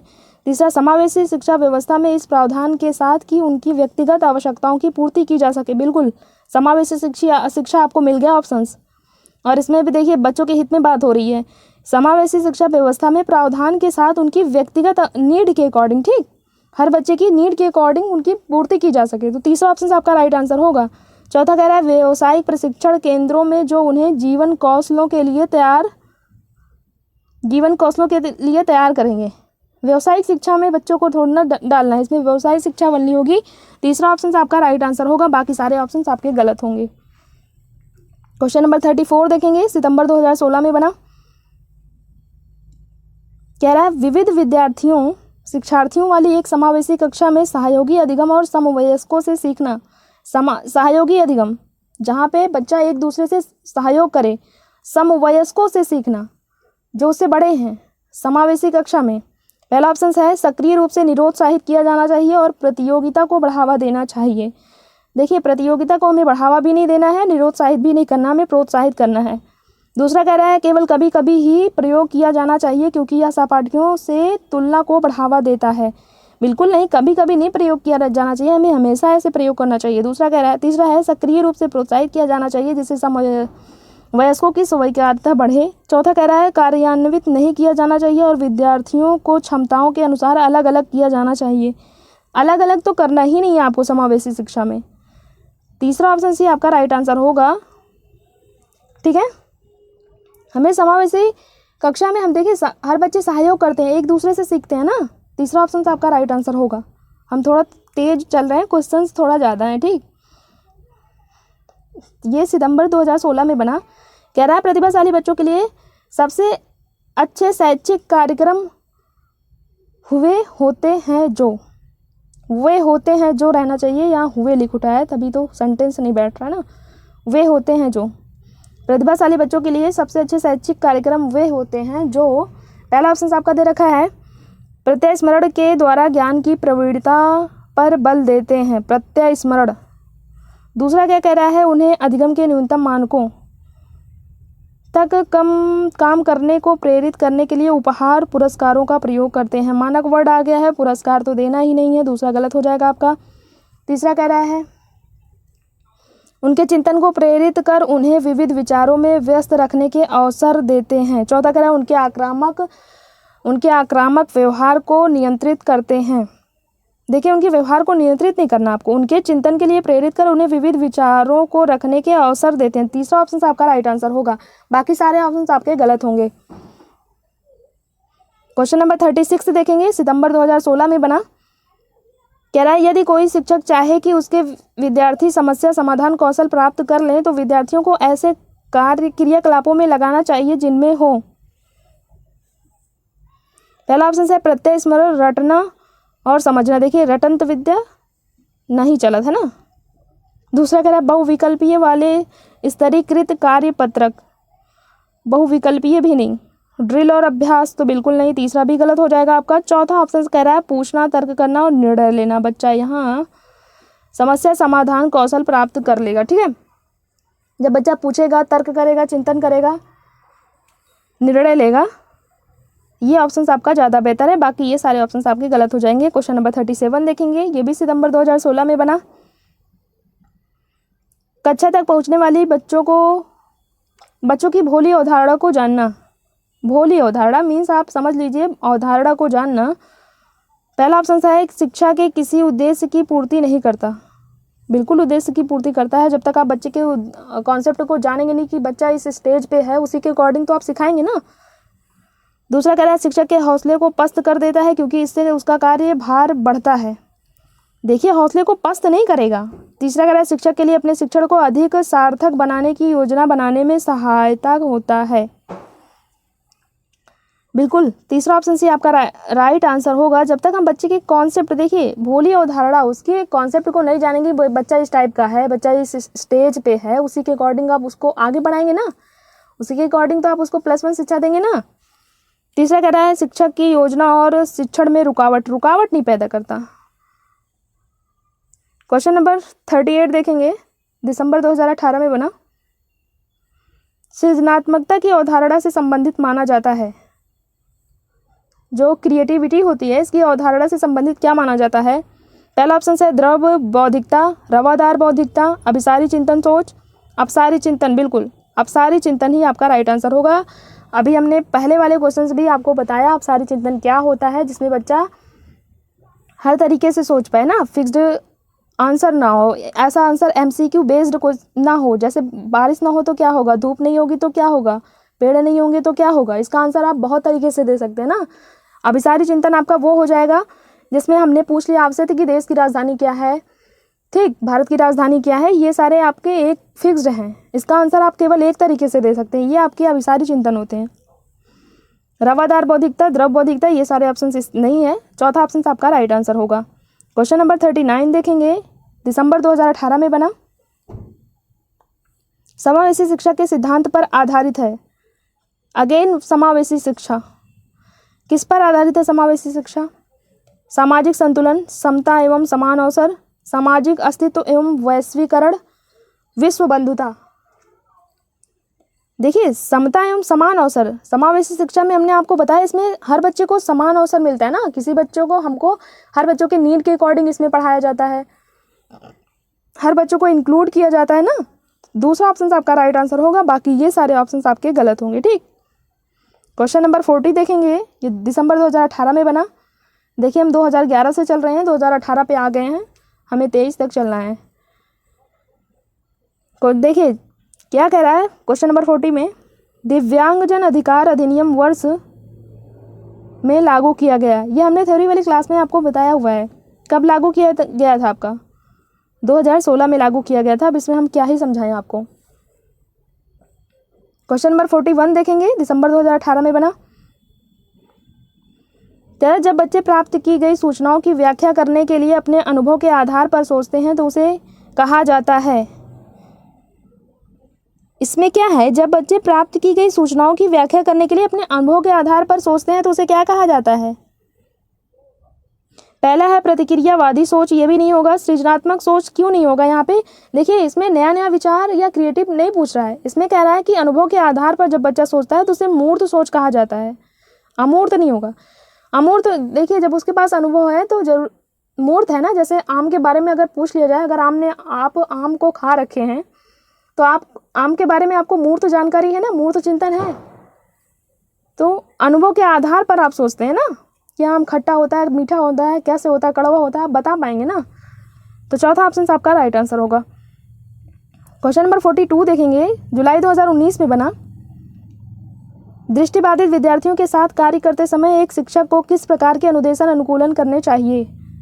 दृष्टिबाधित जिसे देखने में प्रॉब्लम हो, इन विद्यार्थियों के साथ कार्य करते समय शिक्षक को किस प्रकार से अनुदेशन करना चाहिए? ठीक है, पहला ऑप्शन है आपका कई प्रकार की दृश्य प्रस्तुतियों को प्रयोग करना। देखिए जब बच्चा देख ही नहीं सकता तो आप दृश्य क्यों ला रहे हैं उसके पास?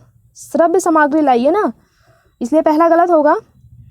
स्वयं सभी विन्यास करना ताकि विद्यार्थियों से ध्यान से देख सकें।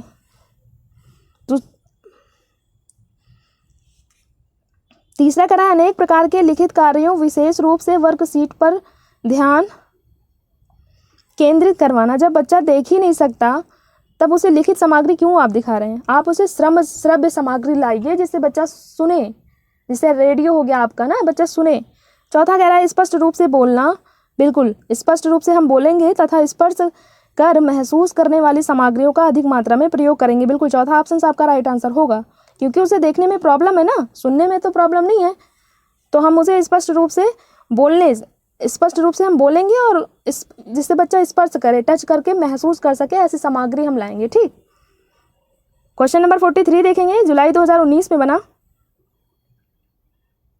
सहयोगात्मक अधिगम एवं हम उम्र साथियों के द्वारा शिक्षक का एक समावेशी कक्षा में किस प्रकार से उपयोग किया जाना चाहिए?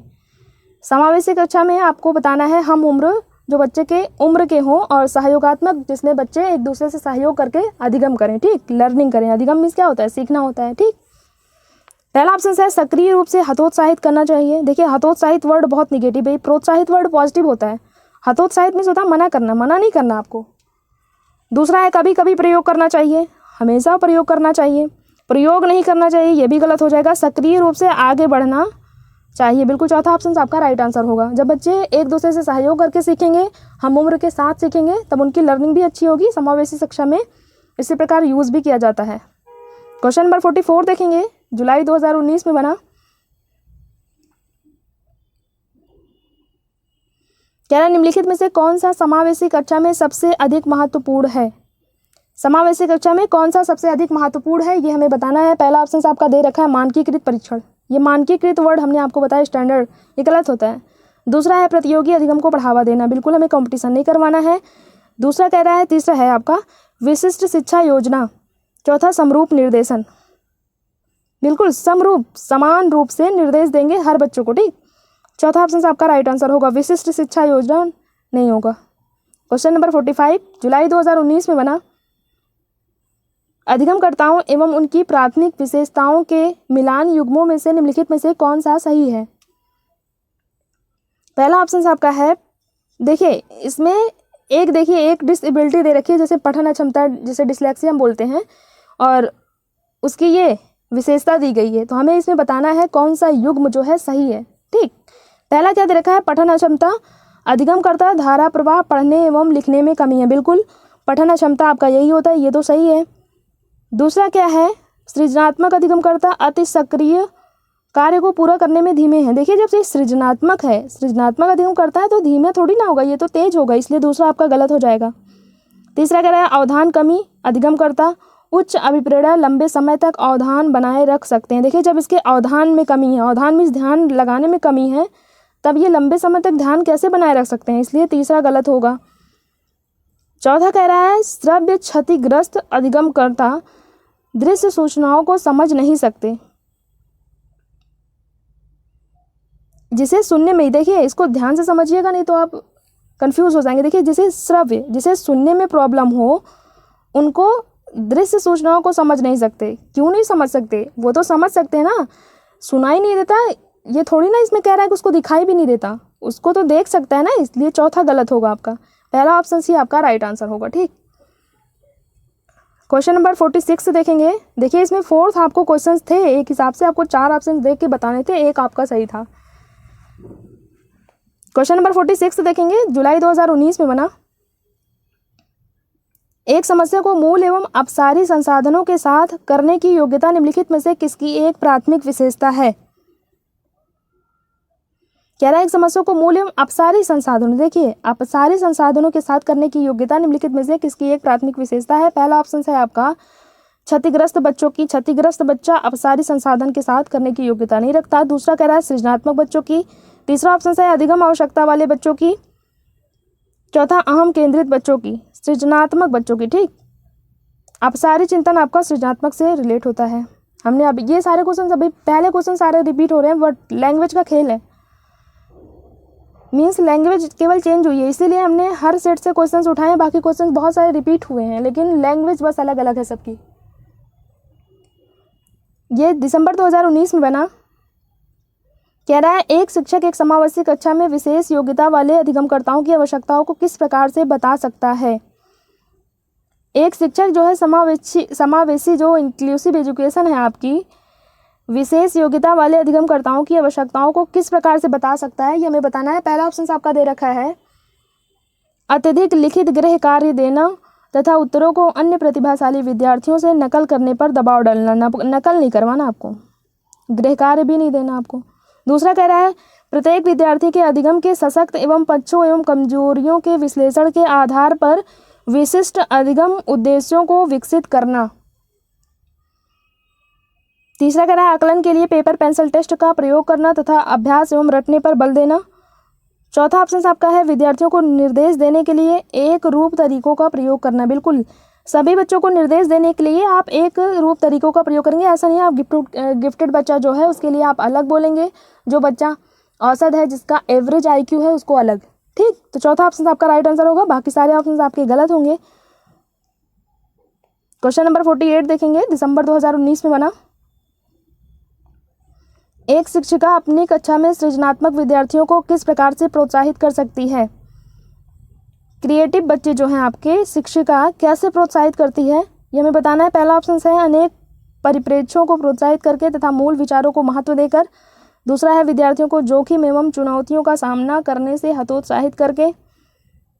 चौथा अपसारी चिंतन को हतोत्साहित, अभिसारी चिंतन को प्रोत्साहित। देखिए उल्टा दे रखा है, आप कंफ्यूज हो जाएंगे। अपसारी और अभिसारी वर्ड आप ध्यान दीजिएगा। अपसारी आपका डाइवर्जेंट से रिलेट है और अभिसारी आपका कन्वर्जेंट है। तो हमें अभिसारी चिंतन को प्रोत्साहित नहीं करना, अपसारी को प्रोत्साहित करना है। और इसमें कह रहा है अपसारी चिंतन को हतोत्साहित, इसलिए ये गलत हो जाएगा। विद्यार्थियों को जोखिम एवं चुनौतियों का सामना करने से हतोत्साहित करके, ये भी गलत हो जाएगा। पहला ऑप्शन आपका राइट आंसर होगा। इसमें अनेक परिप्रेक्ष्यों को प्रोत्साहित करके तथा मूल विचारों को महत्व देकर। क्वेश्चन नंबर 49 देखेंगे, दिसंबर 2019 में बना। एक समावेशी का कक्षा में शिक्षक को क्या करना चाहिए। पहला ऑप्शन है बच्चों को अपाहिज बच्चा, मंद बुद्धि बच्चा आदि के रूप में वर्गीकृत करना चाहिए। ऐसा नहीं करना ना बच्चे को दुख पहुंचे। दूसरा कह रहा है केवल प्रतिभाशाली एवं योग्य बच्चों पर ध्यान देना। ये तो करना नहीं है, समावेशी में आपको हर बच्चे पे ध्यान देना है। तीसरा यह विश्वास करना कि प्रत्येक बच्चे में अपनी योग्यता एवं शक्ति के अनुसार सीखने की क्षमता है। चौथा कह रहा है असक्त अधिगमकर्ताओं के प्रति दया एवं सहानुभूति का भाव प्रदर्शित करना चाहिए। तीसरा ऑप्शन आपका राइट आंसर होगा, यह विश्वास करना कि प्रत्येक बच्चे में अपनी योग्यता एवं शक्ति के अनुसार सीखने की क्षमता है। ठीक, क्वेश्चन नंबर 50 देखेंगे, जनवरी 2021 में पूछा गया। देखिए अब हम 2021 तक आ गए, बस 23 तक ही हमको चलना है। प्रतिकूल परिस्थितियों और वंचित पृष्ठभूमि वाले अधिगमकर्ताओं को संबोधित करने के लिए निम्नलिखित में से कौन प्रभावशाली नहीं है। यहाँ पढ़ती नहीं रहेगा, कौन प्रभावशाली नहीं है। ठीक, देखिए कह रहा है प्रतिकूल परिस्थितियों और वंचित पृष्ठभूमि वाले अधिगमकर्ताओं को संबोधित करने के लिए निम्नलिखित में से कौन सा प्रभावशाली तरीका नहीं है। प्रभावशाली तरीका नहीं है, चौथा देख लीजिए, ध्यान मेरा चला गया यहाँ पे, लगभग यही नहीं होगा। देखिए हम पढ़ेंगे पहले ऑप्शंस को। विद्यार्थियों को संतुलित चुनौतीपूर्ण लक्ष्यों के लिए अभिप्रेरित करना और उपयुक्त शिक्षण सहायता उपलब्ध करवाना। हमें देखिए पूछा नहीं है, नहीं वर्ड आप ध्यान दीजिएगा, ये सही है, पूछा हमसे गलत है, इसलिए ये वाला ऑप्शन आपका नहीं होगा। ठीक, आंसर आपका चौथा सही होगा क्योंकि हमने यहाँ ट्यूशन वर्ड पकड़ रखा है। ठीक, फिर भी पढ़ते हैं हम। कार्यकलापों के लिए सहयोगी समूह बनाना और विद्यार्थियों को एक दूसरे का समर्थन करने के लिए प्रोत्साहित करना। बिल्कुल एक दूसरे के साथ प्रोत्साहित करना चाहिए और सहयोगी समूह बिल्कुल बनाना चाहिए। तीसरा कह रहा है अधिगमकर्ताओं से बातचीत करके उनकी आवश्यकताओं और उनके सम्मुख आई चुनौतियों को समझना।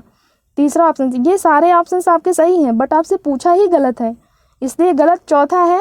चौथा ऑप्शन ही आपका राइट आंसर होगा। चौथे में कह रहा है अधिगमकर्ताओं को विद्यालय के बाहर ट्यूशन पढ़ने के लिए कहना, जिससे कि अध्यापक को उन पर अधिक ध्यान ना पड़े। ट्यूशन पढ़ने के लिए कहना, ये आपका गलत है, पूछा ही गलत है, इसलिए गलत वाला ऑप्शन से आपका राइट आंसर होगा। नेक्स्ट देखेंगे क्वेश्चन नंबर 51, ये आपका बना जनवरी 2021 में। कह रहा है पठन वैफल्य बच्चों की पहचान किस प्रकार से की जा सकती है। पठन वैफल्य हमने बताया था आपको, डिसलेक्सिया, जिसे पढ़ने में प्रॉब्लम हो। पहला क्या है, उनके पढ़ने और लिखने की कौशलता के विश्लेषण से, उनकी जटिल एवं उच्च स्तरीय समस्याओं को हल करने की क्षमता का आकलन करके। तीसरा है उनके सामाजिक एवं सांस्कृतिक संदर्भ को जानकर। चौथा है पूर्ण शारीरिक स्वास्थ्य परीक्षण द्वारा। देखिए, जैसे पठन वैफल्य है, उसको पढ़ने लिखने में प्रॉब्लम होगी, तो उनके पढ़ने और लिखने की कौशलता के विश्लेषण से हम जान पाएंगे ना इसे पठन वैफल्य है, इसे डिसलेक्सिया है, तो इससे हम पहचान पाएंगे। ठीक, पहला ऑप्शन आपका राइट आंसर होगा। बाकी ये सारे आपके शारीरिक, चौथा आपका शारीरिक स्वास्थ्य से इसे हम पठन वैफल्य नहीं अलग कर पाएंगे। इसमें सामाजिक एवं सांस्कृतिक संदर्भ को जानकर, पहला ऑप्शन सी आपका राइट आंसर होगा। क्वेश्चन नंबर 52 देखेंगे, यह आपका जनवरी 2021 में बना। कह रहा है समावेशी शिक्षा के बीच में अंतर्निहित विचार है। समावेशी शिक्षा के बीच में अंतर्निहित विचार है। पहला है अलग अलग क्षमता वाले बच्चों के लिए विशिष्ट शैक्षिक संस्थानों का प्रावधान करना। दूसरा है दार्शनिकता की सभी बच्चों को नियमित विद्यालय में समान शिक्षा पाने का अधिकार है। तीसरा है बच्चों को उनकी योग्यताओं के आधार पर पृथक करना और व्यावसायिक प्रशिक्षण पर प्रबंध करना। चौथा है बच्चों की अक्षमताओं के आधार पर उनकी सीमाओं की पहचान करने के लिए उन्हें नामांकित करना। देखिए, नामांकित नहीं करना आपको, ना ही आप बच्चों को आप पृथक कर सकते हैं। ठीक, और पहले में कह रहा है अलग अलग क्षमता वाले बच्चों के लिए विशिष्ट शैक्षिक संस्थान का। देखिए, अलग अलग बच्चों के लिए आप अलग अलग शैक्षिक संस्थान नहीं उपलब्ध करवाएंगे। समावेशी शिक्षा हर बच्चों को इंक्लूड करती है ना, तो दूसरा ऑप्शन सी आपका राइट आंसर होगा। इसमें कह रहा है दार्शनिकता की सभी बच्चों को नियमित विद्यालय में समान शिक्षा पाने का अधिकार है। दूसरा ऑप्शन सी आपका राइट आंसर होगा। ठीक, क्वेश्चन नंबर 53 देखेंगे, यह आपका दिसंबर 2021 में बना। एक शिक्षक को उसे विद्यार्थी के लिए जो दृष्टिबाधित है के लिए शिक्षा स्तरीय का क्या प्रावधान करना चाहिए। दृष्टिबाधित, जिसे देखने में प्रॉब्लम है, शिक्षक को क्या करना चाहिए उसके प्रावधान के लिए। पहला ऑप्शन से बहुत से दृश्य प्रदर्शन देने चाहिए। जिसे देखने में प्रॉब्लम है आप उसे बहुत सारे दृश्य प्रदर्शन देंगे। बहुत से स्पर्शीय मुद्रण संसाधनों का इस्तेमाल करना चाहिए। ब्लैक बोर्ड पर बहुत सारे कार्य करवाने चाहिए। ब्लैक बोर्ड पर आप कार्य करवाएंगे तो बच्चा देखेगा कैसे, उसे देखने में तो ही प्रॉब्लम है। चौथा कह रहा है मौखिक संकेत का इस्तेमाल करना चाहिए ताकि उनको कल्पना करने के अवसर मिले। बिल्कुल, मौखिक संकेत का इस्तेमाल, देखिए संकेत का इस्तेमाल करने, देखिए जब आप मौखिक वनली संकेत करेंगे तो बच्चा देख ही नहीं सकता, तो संकेत को कैसे देखेगा। जब आप देख नहीं सकते तो कोई मुंह से कैसे संकेत कर रहा है आप कैसे देख पाएंगे। तो दूसरा ऑप्शन आपका राइट आंसर होगा। बहुत से स्पर्शीय मुद्रण, बच्चा टच करके संसाधनों का इस्तेमाल करवाएंगे तो बच्चा टच करके उसको सीखेगा। ठीक, चौथा ऑप्शन आपका गलत हो जाएगा। क्वेश्चन नंबर 54 देखेंगे, दिसंबर 2021 में बना। प्रतिभाशाली विद्यार्थियों की पहचान कैसे की जा सकती है। गिफ्टेड बच्चों की पहचान कैसे की जा सकती है ये हमें बताना है। पहला ऑप्शन आपका है चुनौतीपूर्ण कार्य करने के लिए तत्परता करना, किसी बाहरी अभिप्रेरणा के बिना काम करने की अक्षमता द्वारा, मौलिक सोच द्वारा, बहुविध समाधानों की क्षमता द्वारा।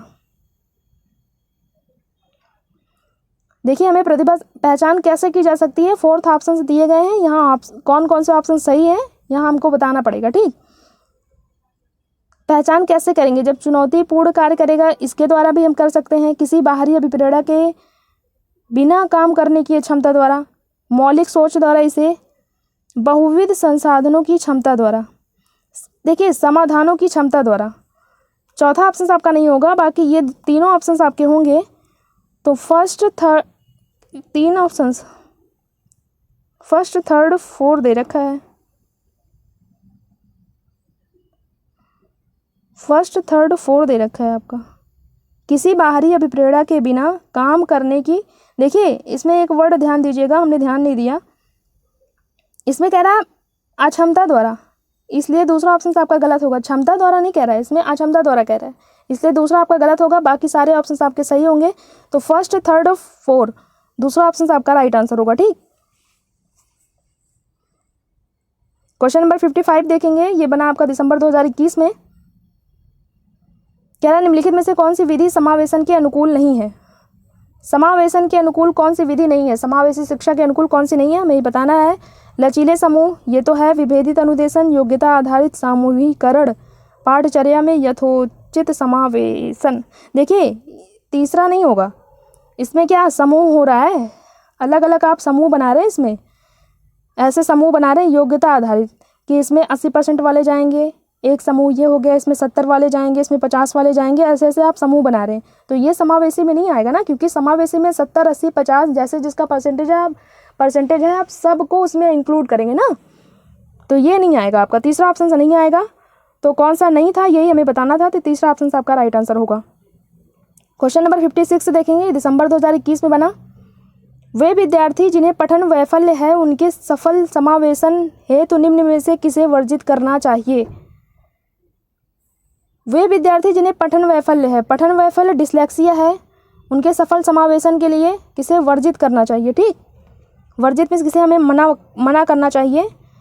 देखिए पहला ऑप्शन आपका है बहुसंवेदनशील शिक्षा शास्त्रीय उपागम, इसे तो हमें करना चाहिए। मानकीकृत आकलन, इसे हमें वर्जित करना चाहिए। ठीक, दूसरा ऑप्शन आपका राइट आंसर होगा। बाकी व्यक्तिगत लक्ष्य समुच्चय ये करना चाहिए। लचीला पाठ्यक्रम भी होना चाहिए, ये भी होना चाहिए, दूसरा नहीं होना चाहिए आपका। क्वेश्चन नंबर 57 देखेंगे, ये आपका बना दिसंबर 2021 में। कह रहा समावेशी शिक्षा निम्न में से किस पर बल देती है? समावेशी शिक्षा किस पर बल देती है? समानता पर बल देती है ना, जिसमें समान हर बच्चे को इंक्लूड किया जाता है ना। समता पे, पृथककर्ता पे, लेबलिंग पे। देखिए लेबलिंग नहीं करना है आपको, पृथककर्ता अलग अलग भी नहीं करता है, समता भी नहीं करना है। समावेशी शिक्षा आपकी समानता पर बल देती है, सभी को समान शिक्षा मिलेगी, हर बच्चों को इंक्लूड करना है, समावेश करना है। क्वेश्चन नंबर 58 देखेंगे, दिसंबर 2021 में बना। अत्यधिक शारीरिक बेचैनी, ध्यान न केंद्रित कर पाने और आवेगशीलता किसके अभिलक्षण हैं? देखिए जो ध्यान न केंद्रित कर पाए, ध्यान केंद्रित न कर पाना, आवेगशीलता, ये आपका पहला ऑप्शन ही आपका राइट आंसर होगा। अवधान न्यूनता, अवधान मिस होता है, ध्यान न्यूनता, ध्यान में अतिक्रियाशीलता विकार होता है। और दूसरा कह रहा है श्रवण प्रक्रमण विकार, जिसे सुनने में प्राप्त, तो सुनने में नहीं है इसे ना, ध्यान केंद्रित कर पाने में, तो दूसरा नहीं होगा आपका। भाषा भी नहीं होगा, भाषा प्रक्रमण विकार ये भी नहीं होगा। गणना वैफल्य, ये तो डिस्कैलकुलिया से होता है ना आपका, तो पहला ऑप्शन ही आपका राइट आंसर होगा। क्वेश्चन नंबर 59 देखेंगे, ये क्या हो रहा है 58, 59, अच्छा ठीक है नंबरिंग। ये दिसंबर 2021 में बना। समावेशी शिक्षा क्या मांग करती है? समावेशी शिक्षा आपकी क्या मांग करती है? पहला ऑप्शन है व्यक्तिगत विभिन्नताओं को पहचानते हुए पाठचर्या में लचीलापन। दूसरा कह रहा है विद्यार्थियों की क्षमताओं के आधार पर पृथक्करण तो करती नहीं है समावेशी शिक्षा, आपकी अलगाव नहीं करती। तीसरा कह रहा है सभी विद्यार्थियों के लिए मानक पाठचर्या ये भी निगेटिव वर्ड है आपका। चौथा विशिष्ट देखिए यहाँ जरूर तो रहेगा, विशिष्ट जरूरतों वाले विद्यार्थियों के लिए केवल व्यावसायिक शिक्षा की प्रबंध। केवल कह रहा है ना, केवल वर्ड बहुत रेयर केस में ऐसा होता है कि केवल वर्ड लगा हो और आपका ऑप्शन से सही हो, ये ऑप्शन से वही से गलत हो जाएगा। पहला ऑप्शन से आपका राइट आंसर होगा। ठीक, लचीलापन। क्वेश्चन नंबर 60 देखेंगे, दिसंबर 2021 में बना। समावेशी शिक्षा का क्या उद्देश्य है? समावेशी शिक्षा कितनी बार क्वेश्चन से पूछा गया है? समावेशी, इसमें हर बच्चों को हमें इंक्लूड करना है। विशिष्ट जरूरतों वाले विद्यार्थियों का अलगाव तो हमें करना नहीं है, इसलिए पहला ऑप्शन आपका गलत होगा। दूसरा है विशिष्ट जरूरत वाले विद्यार्थियों के लिए विशिष्ट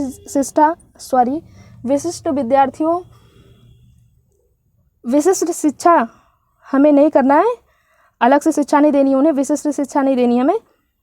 तीसरा कह रहा है विशिष्ट जरूरतों वाले विद्यार्थियों को बिना विशिष्ट जरूरत वाले विद्यार्थियों के स्तर पर लाना, यह सुनिश्चित करना कि सभी विद्यार्थियों को सामान्य स्कूली शिक्षा पाने का हक है। बिल्कुल हर विद्यार्थियों को सामान्य शिक्षा पाने का हक है। ठीक है, यह ऑप्शन से भी आपका गलत हो जाएगा।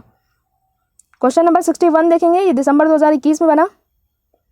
कह रहा पठन वैफल्य वाले विद्यार्थियों की पहचान किन अभिलक्षण द्वारा की जा सकती है? जिसे पढ़ने में प्रॉब्लम हो, जिसे हमने बताया था आपको क्या है, डिसलेक्सिया, विद्यार्थियों की पहचान किस अभिलक्षण द्वारा की जा सकती है?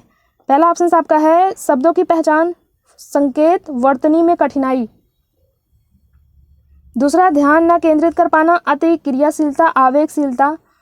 मौलिकता, प्रवाह, लचीलापन, मांसपेशियों के संचालन, गति व समन्वय में कठिन। देखो पठन वैफल्य आपने पढ़ा है तो जैसे पढ़ने में प्रॉब्लम होगी, शब्दों को पहचान करने में कठिनाई होगी। जैसे इसमें पठन वैफल्य में बच्चा सा को वाज पढ़ता है, 21 को 12 को 21 पढ़ता है और क्लियर को अनक्लियर पढ़ता है ना, ये हमने आपको बताया हुआ था। तो पहला ऑप्शन सी आपका यहाँ राइट आंसर होगा। ठीक, क्वेश्चन नंबर 62 दिसंबर 2021 में बनाइए।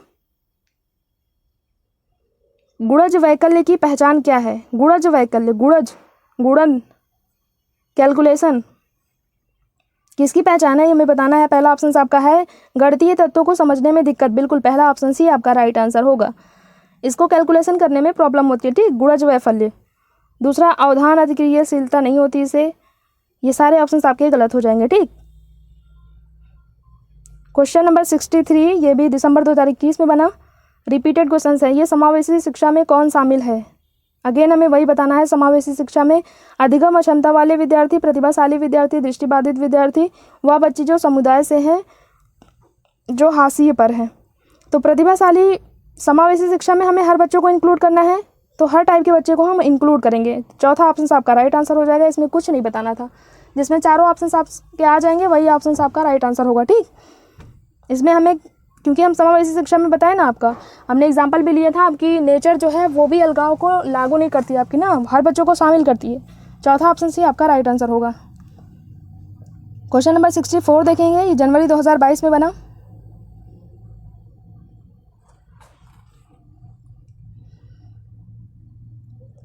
एक विद्यार्थी कक्षा में ध्यान नहीं दे पाता है, आसानी से दूसरी ओर आकर्षित हो जाता है, नियुक्ति स्थान पर नहीं बैठ पाता, बेचैन रहता है और वस्तुएं खो देता है। यह गुण निम्न में से किसके संकेतक हैं? देखिए बच्चा ध्यान नहीं केंद्रित कर पा रहा है तो ये किसका लक्षण है? आपने पढ़ा होगा अवधान न्यूनता, अतिक्रिया, अतिसक्रियता, विकार। क्योंकि ये ध्यान अवधान ये ध्यान नहीं केंद्रित कर पाता ना, अब क्वेश्चन में कह रहा है ध्यान नहीं दे पाता है, आसानी से दूसरी ओर आकर्षित हो सकता है, आकर्षित हो जाता है, नियुक्ति स्थान पर बैठ नहीं पाता, बेचैन रहता है और वस्तुओं को खो देता है। देखिए दृश्य बाधिता ये भी नहीं है, वाचन वैफल्य नहीं है, लेखन वैफल्य भी नहीं है आपका। नेक्स्ट देखें क्वेश्चन नंबर 65 जनवरी 2022 में बना। ज़्यादा क्वेश्चन नहीं, 2-3 और बचे होंगे। कह रहा है निम्नलिखित में से कौन सी विकलांगता लिखित सामग्री को पढ़ने समझने में चुनौती का कारण बनती है? कौन सी विकलांगता हमें बतानी है लिखित सामग्री को पढ़ने समझने में चुनौती का कारण बनती है? पहला ऑप्शन आपका है गतिमान दिव्यांगता, ये नहीं है पढ़ने से रिलेटेड। श्रवण बाध्यता ये भी नहीं है। गुणज ये तो आपका डिसकैलकुलिया है। पठन वैफल्य, ठीक, डिसलेक्सिया। चौथा ऑप्शन सी आपका राइट आंसर होगा। इसे पढ़ने में और लिखने में दोनों प्रॉब्लम होती है। ठीक, क्योंकि सा को वाज पढ़ेगा, क्लियर को अनक्लियर पढ़ेगा, ठीक, न्यूक्लियर को अनक्लियर पढ़ेगा। हमने एग्जाम्पल भी थ्योरी वाली क्लास में लिया हुआ था। क्वेश्चन नंबर देखेंगे 66, ये आपका जनवरी 2022 में बना। दिव्यांगजन अधिकार अधिनियम 2016 इनमें से किस सिद्धांत को पक्षपोषित करता है? दिव्यांगजन अधिकार अधिनियम 2016 निम्न में से किस सिद्धांत को पक्षपोषित करता है? पहला ऑप्शन आपका दे रखा है पृथक्करण को, नामीकरण को, समावेशन को, एकीकरण को। तो समावेशन को, ठीक, ये सारे अलगाव को नहीं करता, नामीकरण को भी नहीं करता, एकीकरण को भी नहीं करता, समावेशन। क्वेश्चन नंबर 67 6 जनवरी 2022 में बना। वह व्यवस्था जिसमें संज्ञा क्रम को याद करने किन्हीं दो संख्याओं की तुलना करने और संख्या संप्रत्ययों का उनके सांकेतिक रूप से संबंध स्थापित करने में कठिनाई को क्या कहलाती है? देखिए इसमें संख्या, आपने अगर वर्ड पकड़ा होगा तो इसमें संख्या क्रम, संख्या आ रहा है ना, तो संख्या जिसमें गणन होता है वो क्या जाता है? गुणज वैफल्य में जाता है, डायरेक्ट आपको पहुंच जाएंगे। जिसमें कैलकुलेशन होती है, जिसमें संख्या से रिलेटेड होता है आपका, वो गुणज वैफल्य में जाएगा। ठीक, दूसरा ऑप्शन आपका राइट आंसर होगा। क्वेश्चन नंबर 68 अगस्त 2023 में बना। समावेशी शिक्षा में क्या शामिल है? क्या शामिल है आपको तो पता ही होगा, हमने इतनी बार समझाया आपको। सभी विद्यार्थियों के लिए मानक पाठ्यचर्या, मानक वर्ड निगेटिव है, पहला ऑप्शन आपका गलत हो जाएगा। दूसरा है विद्यार्थियों का उनकी योग्यताओं के आधार पर पृथक्करण व वर्गीकरण करना। पृथक्करण, अलगाव, वर्गीकरण आपको करना नहीं है, दूसरा गलत हो जाएगा आपका। विशेष आवश्यकता वाले शिक्षार्थियों को केवल व्यावसायिक शिक्षा का प्रावधान, केवल व्यावसायिक शिक्षा पर प्रावधान, केवल वर्ड ही जहाँ लग जाता है वो ऑप्शन बहुत बिल्कुल आप गलत ही करिए। चौथा ऑप्शन है व्यक्तिगत अंतरों की पहचान के परिणाम स्वरूप पाठचर्या में लचीलापन। चौथा ऑप्शन सी आपका राइट आंसर होगा। ठीक, क्वेश्चन नंबर 60, देखिए यहाँ नंबरिंग में गलती हुई है। क्वेश्चन नंबर 69 आएगा हमारा। ये अगस्त जो ऑफलाइन एग्जाम हुआ था आपका, वो अगस्त 2023 में पूछा गया था। कह रहा है श्रवण बाधिता के संदर्भ में निम्नलिखित में से कौन सा कथन सही है। श्रवण बाधिता जिसे सुनने में प्रॉब्लम हो। पहला है श्रवण बाधिता वाले बच्चे प्रभावित ढंग से संवाद करने की क्षमता को प्रभावित कर सकते हैं। दूसरा है सभी श्रवण बाधिता वाले बच्चों को संवाद करने के लिए सांकेतिक भाषा का उपयोग करने की आवश्यकता होती है। तीसरा है बच्चों के पास तेज आवाज़ करके बच्चों की सुनने की अक्षमता को विश्वसनीय तौर पर परीक्षण किया जा सकता है। चौथा ऑप्शन है श्रवण बाधिता हमेशा कान की किसी शारीरिक समस्या के कारण होती है। देखिए हमें कारण नहीं बताना है, हमें बताना है श्रवण बाधिता के संदर्भ में कौन सा ऑप्शन सही है। ये ऑप्शन आप बताइएगा। ठीक, हमने सारे क्वेश्चंस का आंसर दिया, आप प्लीज़ इसका आंसर दीजिएगा, बहुत आसान है। क्वेश्चन नंबर देखिए नेक्स्ट देखेंगे, ये भी अगस्त 2023 में बना। वह विद्यार्थी जो पठन वैफल्य से जूझ रहे हैं को पढ़ना सिखाया जा सकता है। जिसे डिसलेक्सिया है, आप किसके अकॉर्डिंग उसको पढ़ना सिखा सकते हैं। पहला ऑप्शन है आपका उन्हें कई विकर्षकों में अध्ययन करने के लिए प्रोत्साहित करना, उच्च ग्रेड स्तर के पठन ग्रंथ प्रदान करके, ग्रेड नहीं देना आपको। तीसरा कह रहा है कि सुधारात्मक गठन सुनिश्चित करने के लिए सख्त दंड भी नहीं देना आपको, इसलिए तीसरा गलत हो जाएगा। ध्वन्यात्मक प्रशिक्षण के माध्यम से, ये भी गलत हो जाएगा आपका। पहला ऑप्शन सी आपका राइट आंसर होगा। इसमें हम कई विकर्षकों के अध्ययन के लिए प्रोत्साहित करके। ठीक, क्वेश्चन नंबर नेक्स्ट देखेंगे, ये भी अगस्त 2023 में बना। कह रहा है निम्नलिखित में से कौन सा समूह उन विशेषताओं को सही ढंग से उल्लेख करता है जो प्रतिभाशाली विद्यार्थियों और कक्षा में अन्य विद्यार्थियों के बीच आमतौर पर भिन्न होते हैं। क्वेश्चन को ध्यान से पढ़िएगा। निम्नलिखित में से कौन सा समूह उन विशेषताओं को सही ढंग से उल्लेख करता है जो प्रतिभाशाली विद्यार्थियों और अन्य विद्यार्थियों के बीच आमतौर पर भिन्न होते हैं।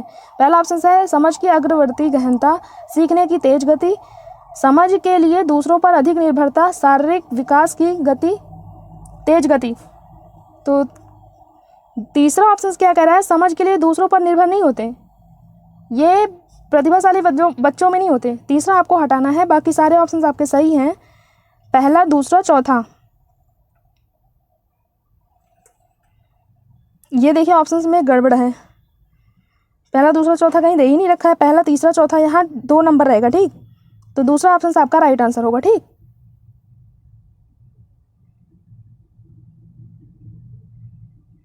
दूसरा नहीं होगा क्योंकि प्रतिभाशाली बच्चे जो है दूसरों पर निर्भर नहीं होते। ठीक,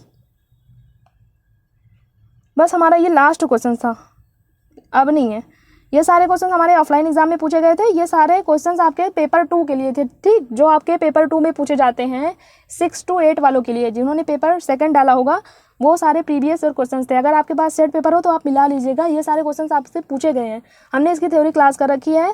अगर आपको थ्योरी क्लास देखना है तो आप डिस्क्रिप्शन में पहले जाके थ्योरी क्लास देखिएगा, उसके बाद ही PYQ लगाइएगा। ठीक, तो हमारा ये टॉपिक कंप्लीट हुआ। इस टॉपिक से आपके 5 क्वेश्चंस मिनिमम बनते हैं। हमने क्लास को स्टार्ट करने के पहले ही आपको बताया हुआ था। अब दूसरी क्लास में हम दूसरा टॉपिक उठाएंगे, उसके बाद उसका फर्स्ट पेपर के लिए PYQ लेंगे, उसके बाद सेकंड पेपर के लिए PYQ लेंगे। ठीक।